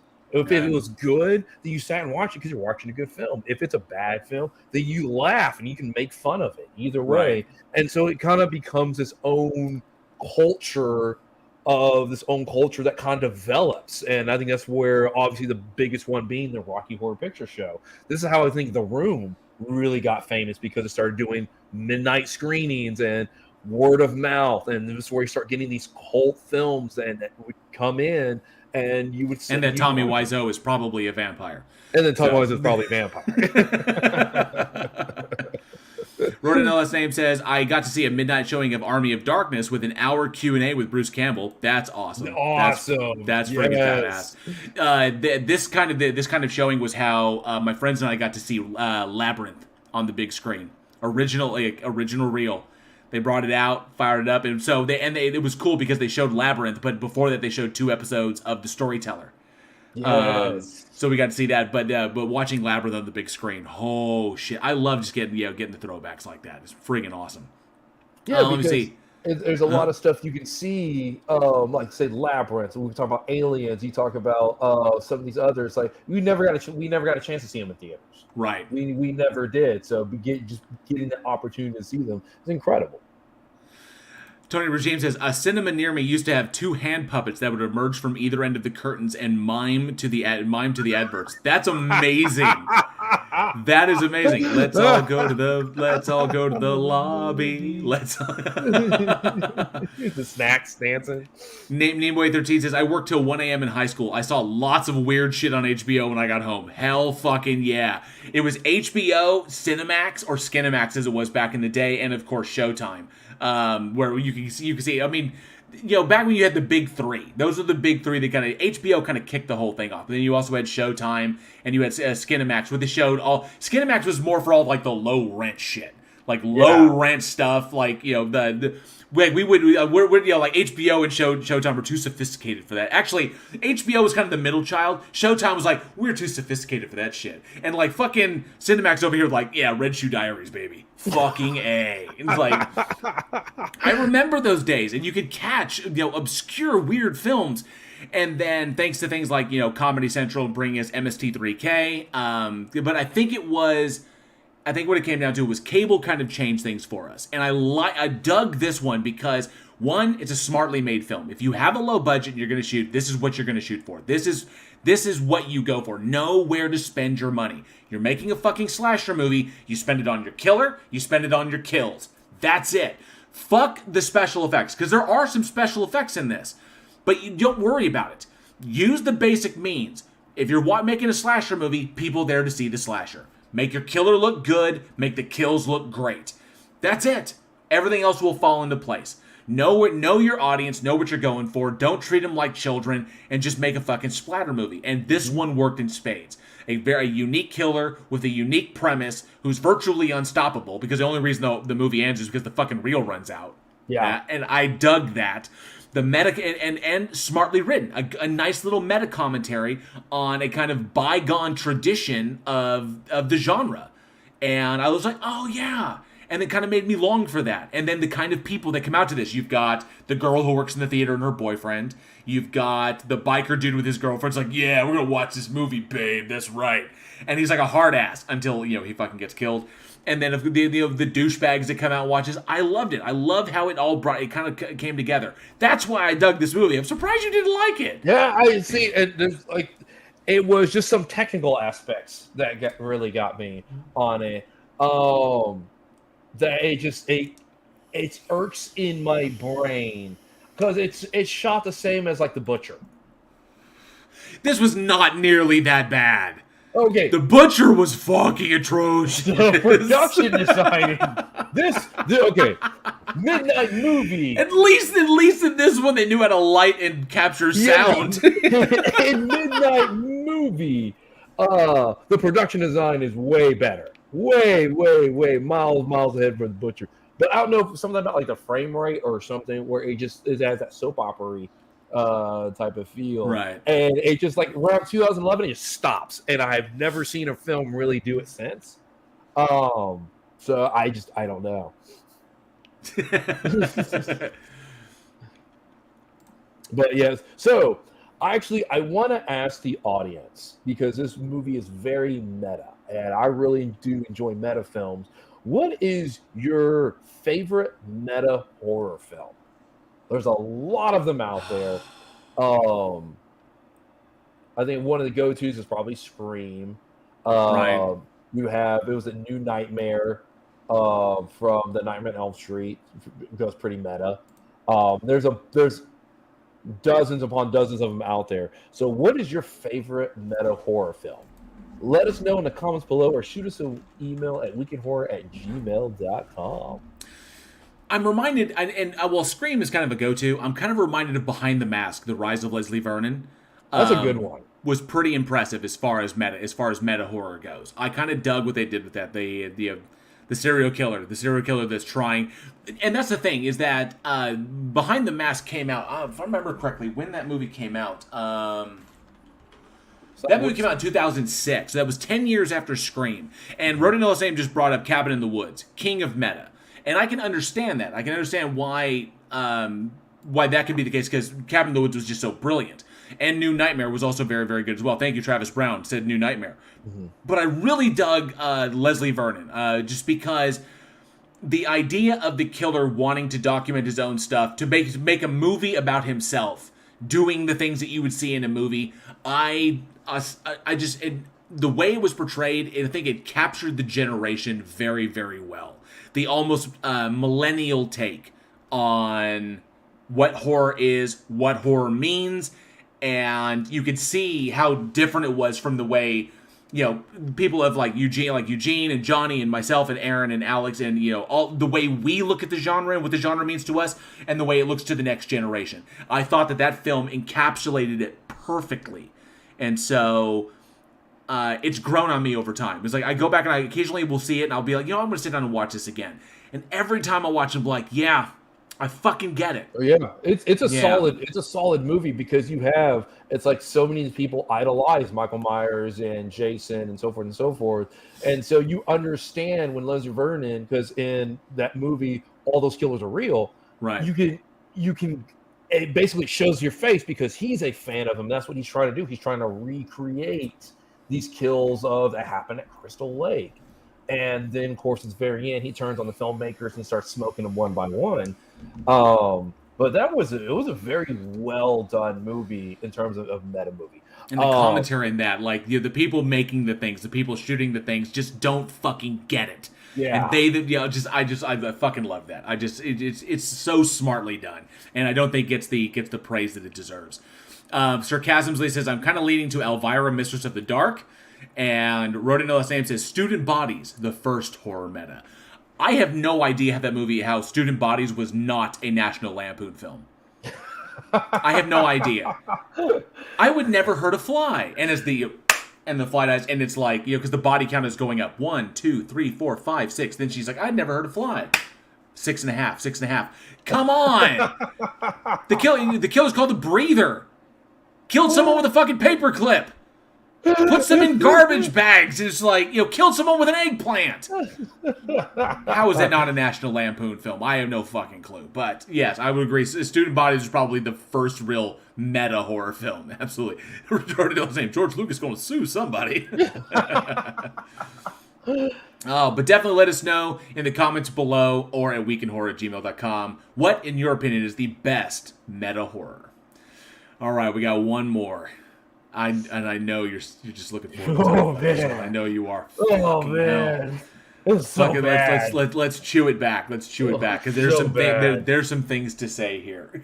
So, when a movie has this many titles, you need to be concerned. So the one we're talking about, the last one we're talking about tonight, came out January 7th, 2004, and it is The Thing Below. A.K.A. It Waits Below, A.K.A. Sea Ghost, A.K.A. Ghost Rig 2, The Legend of the Sea Ghost. It's its own sequel. What the fuck? Let's check out this trailer. This is what we do. This is what we do to ourselves for you. It's all for you. It's all for you. Mr. President, sorry to report that we've lost contact with the Semenza. Joe Estevez would have been so much better in that role. A top secret project. This made me miss Joe Estevez so bad. It really did. A nightmare. There's code red in the lab, sir. For Captain Jack Griffin and his crew, it was supposed to be a routine supply mission. You have any idea what happened here? We took 2 samples from the They bottom didn't of the play pit by the and put them in rules. these protective containers for further study. What'd you find? Life, Mr. Griffin. Life. A strange force that reads their minds, When you're near enough, it steals your thoughts. manipulates their every desire. Whatever you want, it gives it to you. Is this what you want? But to survive, Professor, we need to know what it is before we can find it and kill it. It creates this flytrap illusion. they battle their own demons.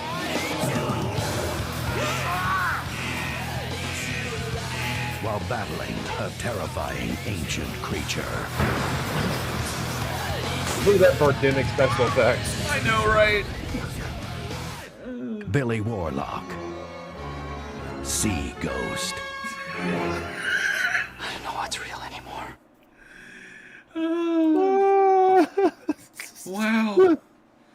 Oh man, I was unprepared. So, The Thing Below, aka It Waits Below, aka Sea Ghost, aka Ghost Rig 2, The Legend of the Sea Ghost. Oh, directed by Jim Wynorski, who didn't even use his real name. He went under Jay Andrews in this one. Written by Raul Inglis, Keith Shaw, credited as Lindsay James, and William Langlois, who wasn't even credited. That many writers on this piece of shit. Starring Michael Rogers, Billy Warlock, Warren Christie, Kurt Max Runt, Catherine Loft Hagwist, and Peter Graham Goudreau. You heard it in the trailer. The film essentially follows a group that are doing a delivery to this top secret drilling platform in the Gulf of Mexico that raises a dormant alien creature from the depths. And there's kind of a subplot going on where the government knows about it and they've been doing experiments and shit. And then the creature gets loose because the scientists in this movie are the dumbest motherfuckers to ever walk the planet. I don't know why they're scientists. And don't cart the fragile container with the alien life form in it. Don't walk it around by hand when you're on a ship in the middle of a fucking typhoon or at a storm. Why? Anyway, have you ever heard of a fucking dolly? Yeah. Okay, I work in maintenance. Maybe like some reinforced glass. Something. So give me fucking strap the bitch down. What the fuck? Move it on a gurney. What are you doing? Anyway. But once loose, the creature goes on a murderous rampage, and it telepathically exploits the fears and desires of anyone it comes across in order to lure them in and then squeeze them to death or something. I don't fucking know, because it's all we ever see. And so it creates hallucinations and does shit like that. So, there's not a lot really going on in this particular movie, and which is a shame. Because, and the reason I was kind of looking forward to this is obviously 100% this movie is a fucking Deep Rising Hobgoblins rip. Because it's Deep Rising because it's a big monster it's a big monster in the ocean, with tentacles and shit. Still tentacles and Deep Rising, big explosion at the end where they go flying. It's Deep Rising all the way. But the monster is like the Hobgoblins in the Hobgoblins movie, because we did Hobgoblins versus Ghoulies in our Bloodbath debates. And the Hobgoblins did that. They made you see shit that you wanted to see. I was like, holy fuck. And of course, one character sees a hot chick who wants to have sex with him before she kills him. And that's the same thing that happened here. Exactly. So it's Deep Rising meets Hobgoblins. With what kind of CGI is this, man? PlayStation? Like they didn't have the budget of either, because Deep Rising came out, 98? Yeah, Deep Rising at least, I think so. Deep Rising was at least decent. And that looks way better. Way better than this PowerPoint, tentacle monster. That man said PowerPoint. I was thinking, PlayStation 1 CGI. I'm like, what is this fucking, original PlayStation Resident Evil shit going on, man? It's I was thinking I was going to see, fucking clipping and shit with the thing. It's bumping into the walls. I was really... It was okay. I laughed. It was obviously unintentional, especially because everyone in the movie is stupid. Everyone, the monster is dumb. The plot is dumb. Everyone is just dumb decisions all over the place. Let's just keep doing stupid things, and stupid things will keep happening to us, and we're all fucking shocked why the stupid things keep happening to us. I don't know how this fucking movie got made, or who thought it'd be great. I mean, to rip off some of because Deep Rising was an okay film. It was meant to be a King Kong prequel before that got canceled. But they took Monsters from the Deep are one thing, and utilizing the Hobgoblins' power, that power of those monsters in order to this alien creature is doing this. Yes, this film is classic kind of popcorn nonsense. Although you'd be hard pressed to if you saw it Sea Ghost. What? And I wanted to, the big thing I want to talk about is the missed opportunity. This could have very easily been, I saw some semblance of, there was some attempt. I'm trying to find a way to word it. There was some attempt here to do something Lovecraftian. Some attempt. This is a Reddit thread, and an attempt was made. And obviously it's an abject failure. Okay? So, it comes down to it. I could see where the multiple writers that were in this, and I could see why one person didn't want to go by his name and one person was fucking uncredited. They didn't want to be associated with this. But there was one person who put his name on this, just, yep, I will be associated with this. This will go into my fucking IMDb. Boom. I wrote this movie. I can see where somebody was trying to do something. It's the only possible thing I could say about this movie is I can see what they were going for. I like to imagine that on paper, this film looked much, much different than it came out. When it was written, Essentially, they say we're going to make a movie. What's the movie about? Movie's going to be about a monster in the ocean that gets drudged up by these scientists, and it gets loose and attacks people by affecting by telepathically or psychically attacking them by invoking their worst fears or their greatest desires. Just look at that premise right there. That is some deep Lovecraftian shit right there. Well, yeah, it is. But even like the fact of how stupid these characters are means that movie's bad on paper. Like, you can have a movie that's like, okay, on paper it seemed really good, and it's just poor direction, poor editing, right, or just like that happens. And a movie can go bad at so many stages in production. This is or pre-production. Or pre-production.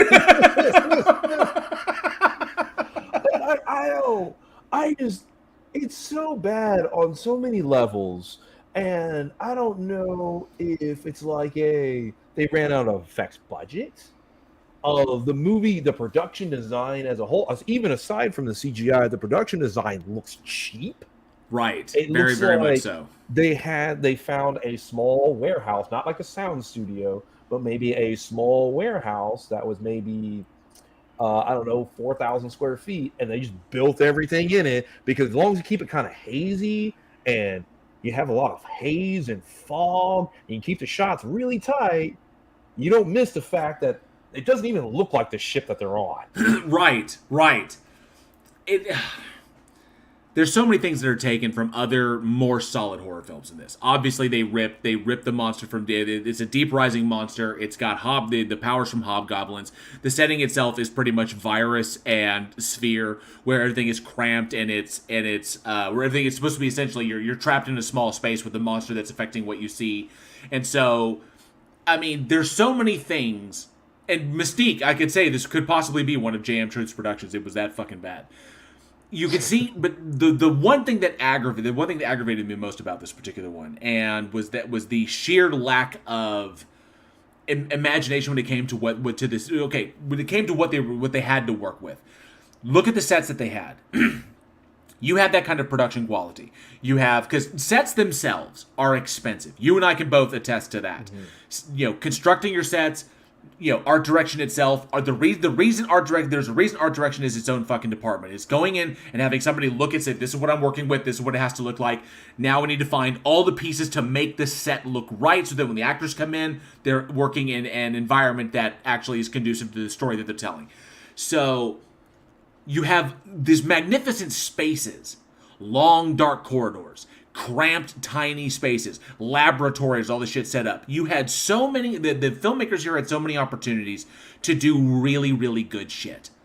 And they did absolutely nothing with them. There was no imagination done in this. Now, I understand the kind of paint by numbers that movies sometimes are, especially when it comes to studio interference. The studio demands one thing. We come in, we shoot the movie, they want it a particular way, done. I get that. But there is some leeway as far as creativity that the filmmaking team has. How you light a scene, the sounds you capture, specific lines at specific times, things, small details in the script. You want to convey the story a particular way.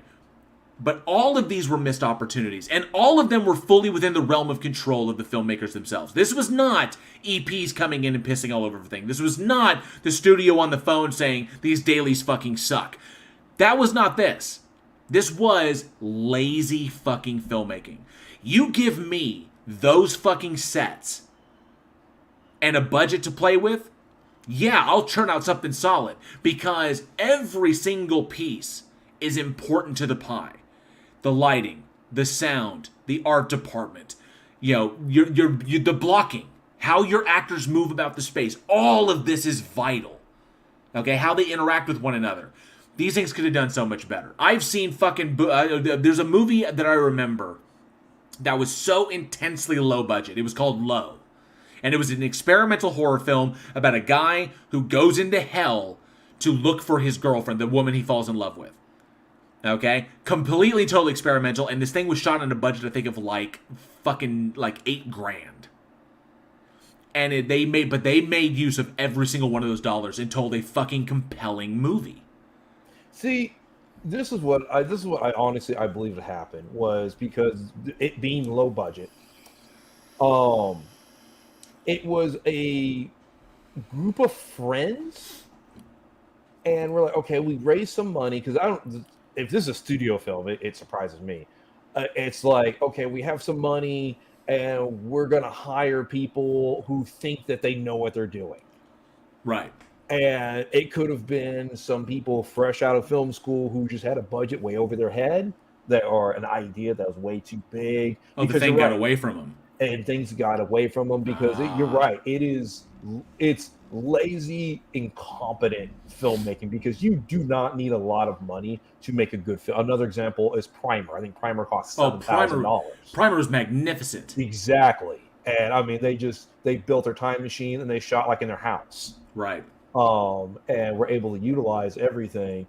And it's like, if you can get people that are up and coming, that not quite at that professional level, but they're studying it and they have some good work, those are the people that you can hire on the cheap to get a good product. Like when you look for actors in a low budget film, you're going to spend about 40% of your budget on your cast members. And what you do is you look for people who are about to break through because they're not the B-listers, not the A-listers yet, so they can't command that type of money, but they're good enough to get to that. So what you hope is they do your film, and then that next project, that's their big break.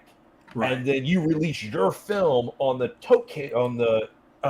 coattails of their big break, so people go, oh, yeah, Anya Taylor-Joy is in this film also. Let me go check it out. Or Miles Teller, or some of these people that are really just now hitting the A-lister status. So that's what you really want. And you do the same thing with your cinematographers, with your art directors, and those people who are looking, they've put in their dues, they're looking for that great opportunity to finally break through, who they want to use it on their reel to get that Hollywood deal.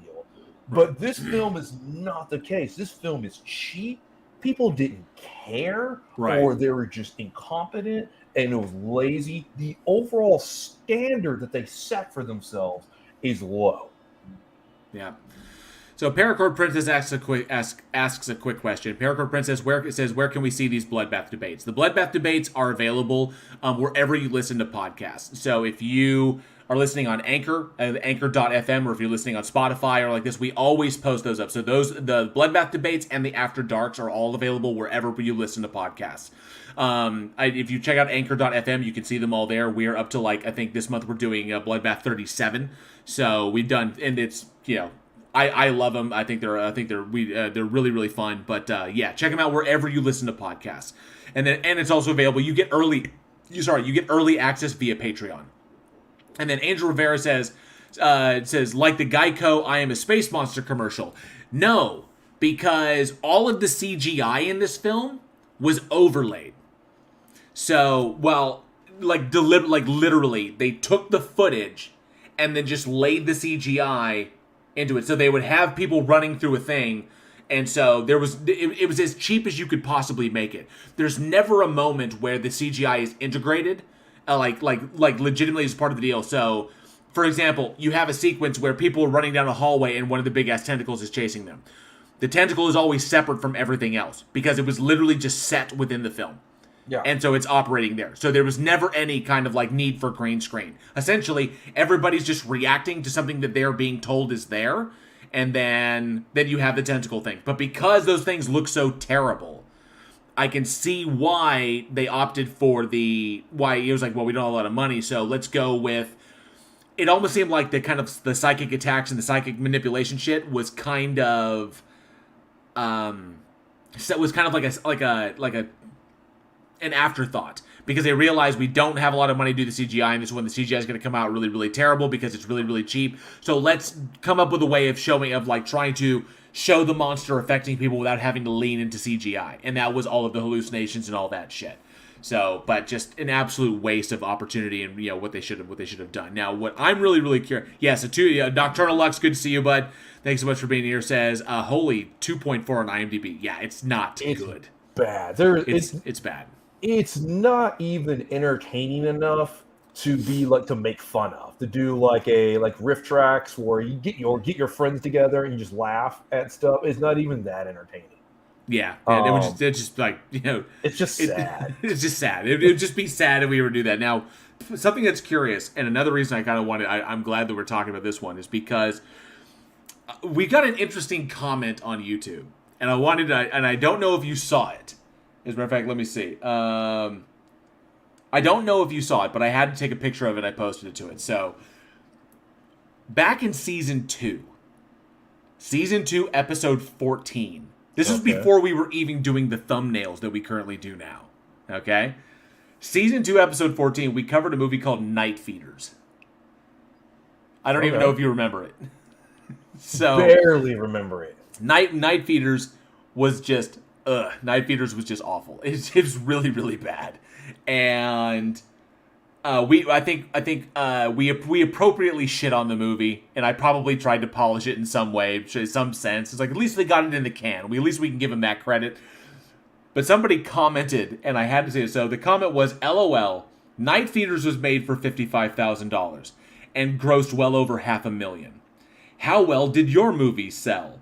But I see you did get 23 thumbs up on your channel after a full year. Maybe you should worry about your own lack of talent.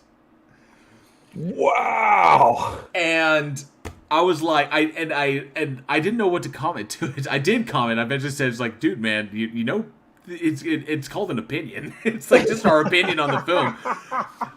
But it was so, it's like, that's so specific, you know? To go, now, obviously, logically speaking, the profit on a movie or the box office take on a film, or however, whether it's distribution or whatever, does not entail that your film is good.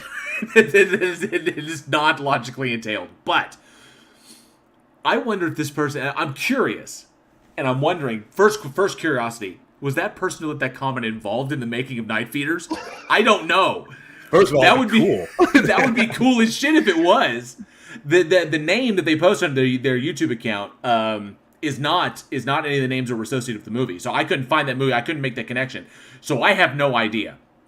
Okay. 2, it's possible that we could get another comment like this for the thing below, because this movie is fucking trash. This movie is absolute shit. So I found it to be interesting that we got a comment like that, because it came out of nowhere on a movie we talked about back in season 2, which I think was season 2, episode 14. So that would have been like late 2020 is when we talked about that movie. So I was like, damn. And if that person is watching, you know, like I said, box office take, and I think Johnny commented to you as well, that box office take does not logically entail that your film is good.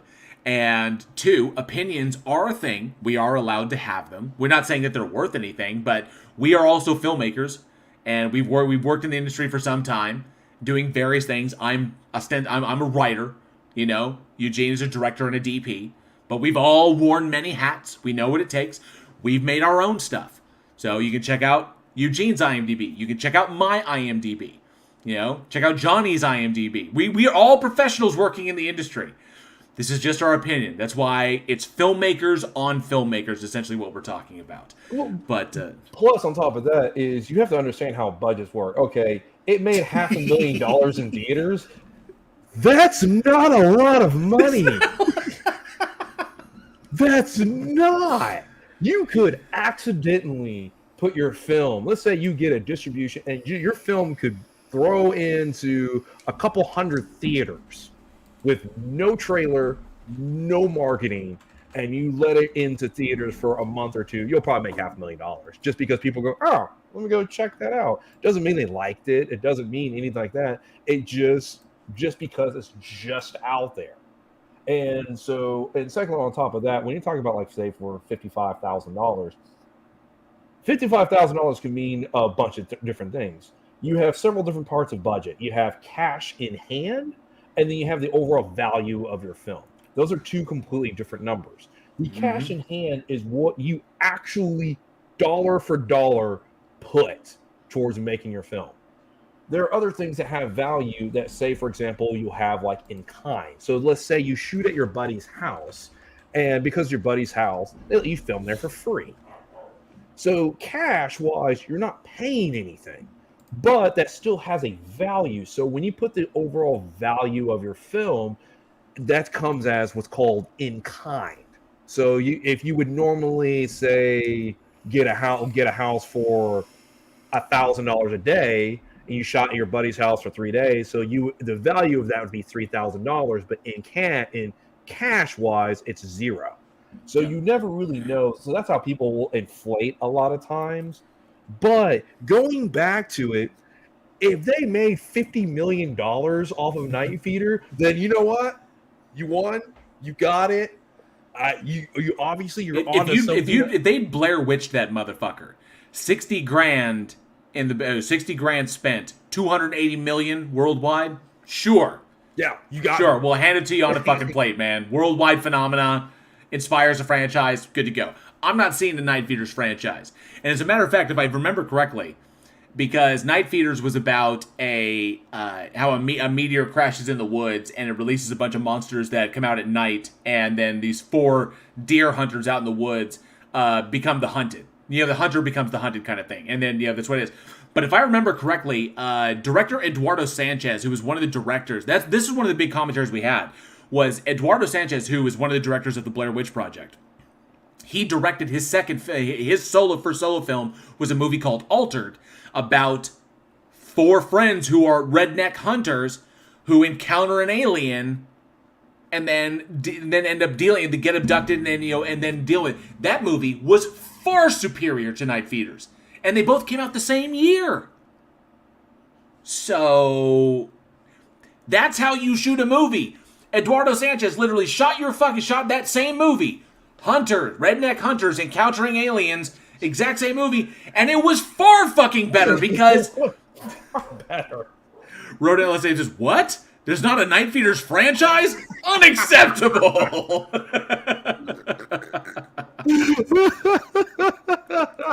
Unacceptable. But Altered was a good fucking movie. And not to mention, it also starred Brad William Henke in it, who sadly also recently passed away. I fucking loved him. I loved his character work. He was in Spirals. He was in Altered. He also was Piscatella in fucking Orange Is the New Black. God, he was a fantastic actor. He was a damn shame to lose him. But yeah, and that just goes to show that the problems with Night Feeders went far beyond just the amount of money that was spent on that, because you had another director tell the exact same fucking movie and no A-listers at the time. You had no A-listers in that movie. Jamie Nash screenplay, based on a story by Eduardo Sanchez. So he came out and he did this movie about hunters in the woods encountering aliens in the exact same fucking movie, and he knocked it out of the goddamn park. There's more that goes into it than just the money. The money you spend and the money you make. It also comes into, do you actually respect the fucking genre? You know? And I get it, and sure. I unfortunately don't have anything to throw out there that would be like, hey, well, actually, technically, because Sandy would be like, I think there are examples of our talent out there, your talent especially, and the things that I've written that we've gotten to shoot, and the things that I've put out there that I think are quite good. But that's up for other people to decide. But when it comes down to it, it was a commentary on the film. Filmmakers on filmmakers. Night Feeders was fucking trash. Altered was how you should have done it. Unless of course, let me see something real quick. Because Altered came out straight to DVD, December 19th, 2006. So that was late in the year. So Night Feeders. I can't even remember where they came out. Obviously came out also. Wait, no, if it came out in December 4th, that would have been late in the year too. Those movies came out roughly near the same time. Yeah. Because we changed seasons in September. Yeah. So 14 weeks after the middle of September. 12. That's like fucking January. No, that's like December as well. Huh. The thing is this. A bad movie's a bad movie. And on top of that, honestly, we'll talk about low budget films and versus high budget films and all sorts of kind of stuff. But the thing is this, a good movie's a good movie regardless of budget. Right. There are plenty of examples of low budget films that are phenomenal, and I know everybody watching this can think of. Sarcasm was brought up. Time Crimes is an amazing low budget. That was a Spanish film about a dude in a time loop trying to break the time loop by and having to commit murders and shit. Time Crimes was amazing. Odds was amazing, and I think Odds was literally 2 people in a fucking room. Yeah. So, yeah, it can be done. Sarcasm, you were 100% correct. It can be done with the right elements in the right place. And I think that there has to be some level of respect for the genre and there's got to be love for the genre there. This is the thing is, you have to care about the film. A lot of these really bad films, like The Thing Below and Night Feeders and all these others, is they don't care. Because we can recognize when someone tried hard, and let's say they just hit the mark, but they tried. I will always respect somebody that makes a film and they put their heart into it. It may still not be a good film, but hey, you tried, you risked it, you put it out there. I will always give you props for that. It's the films where it is clearly no one cared. Things like The Thing Below, films like The Butcher, and so forth and so forth, where it's like, no, everybody was there for a paycheck. No one cared. They probably didn't even do a second take of anything because they're like, it's just good enough. We'll fix it in post. Just get it, yeah. I can see our live chat is creating the Night Feeders franchise.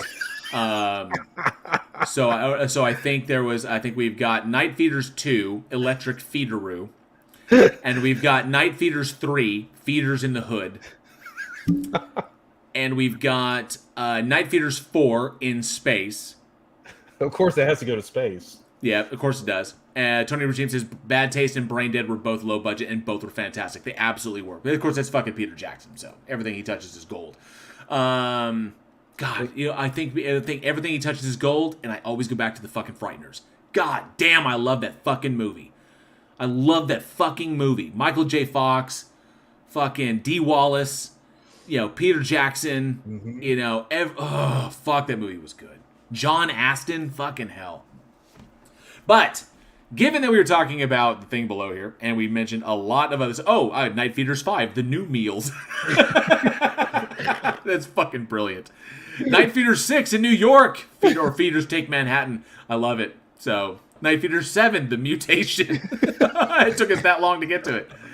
We've created the Night Feeders franchise. Now we just need movies to fill those slots. So we want to ask the audience, as far as movies like this, obviously anyone who has love for this is obviously, I think is a guilty pleasure. But we all have our guilty pleasures.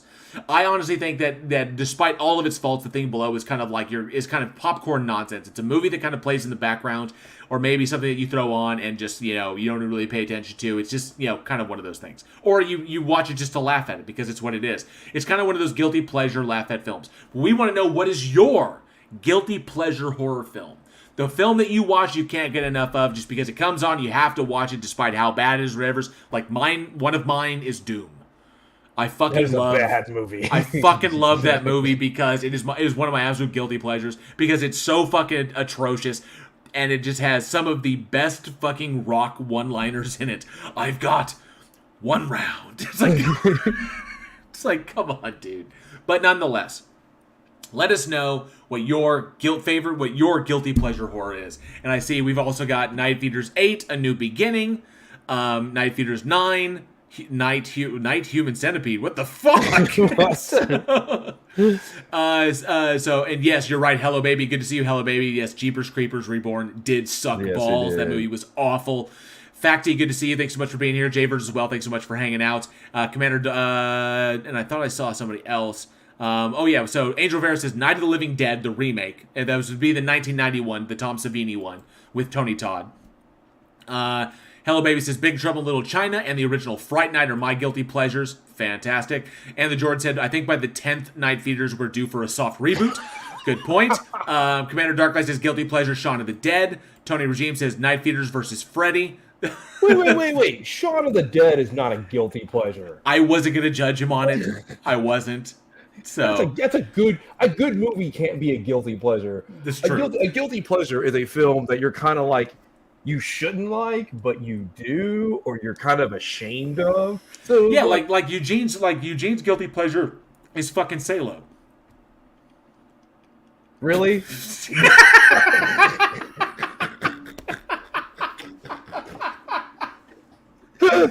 When I see 120 Days of Sodom, that's what I'm Javer says guilty pleasure, Demons, very cool. Casey Cooper says The Angry Red Planet, awesome. Kevin Dark says it's all I can think of. And the George says guilty pleasure, Freddy versus Jason, awesome. Yeah. Rodinella Sam says Return of the Living Dead, fantastic. We've got some good ones. Denova 28 says The Faculty.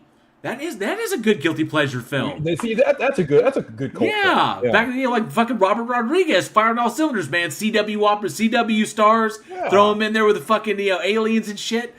That was some good stuff. I tell you, like, if you can find it, one of my guilty pleasures is the Young Van Helsing. Fucking hell, yes. That's so bad, so bad. And I scoured the internet for 3 months to find it on DVD. Nice. Well, okay, another one of mine. It's not really a horror film. It's Six String Samurai. Six String Samurai. Yes, dude.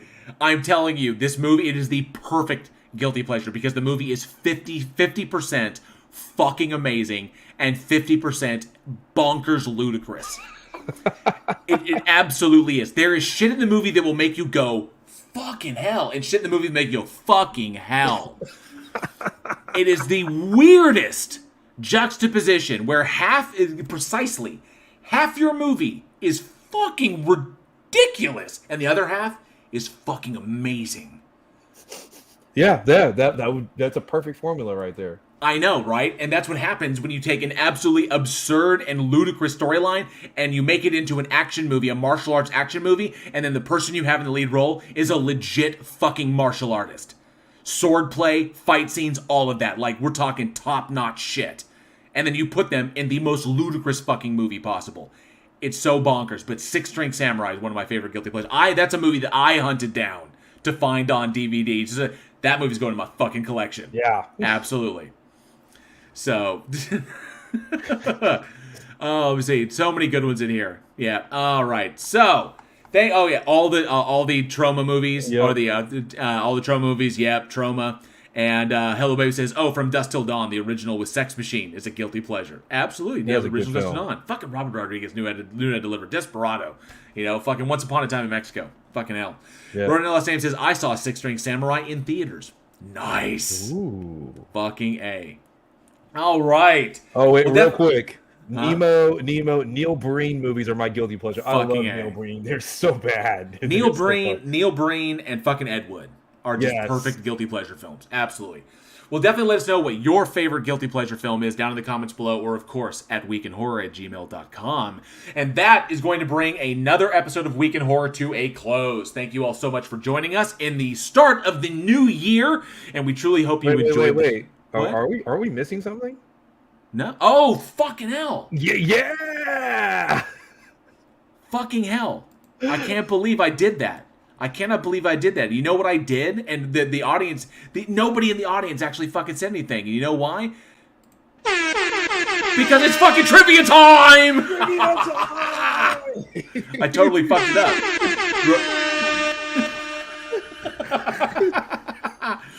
Rodinella Sam said no trivia. Oh shit! Shit! I gotta turn it off. Okay, there we go.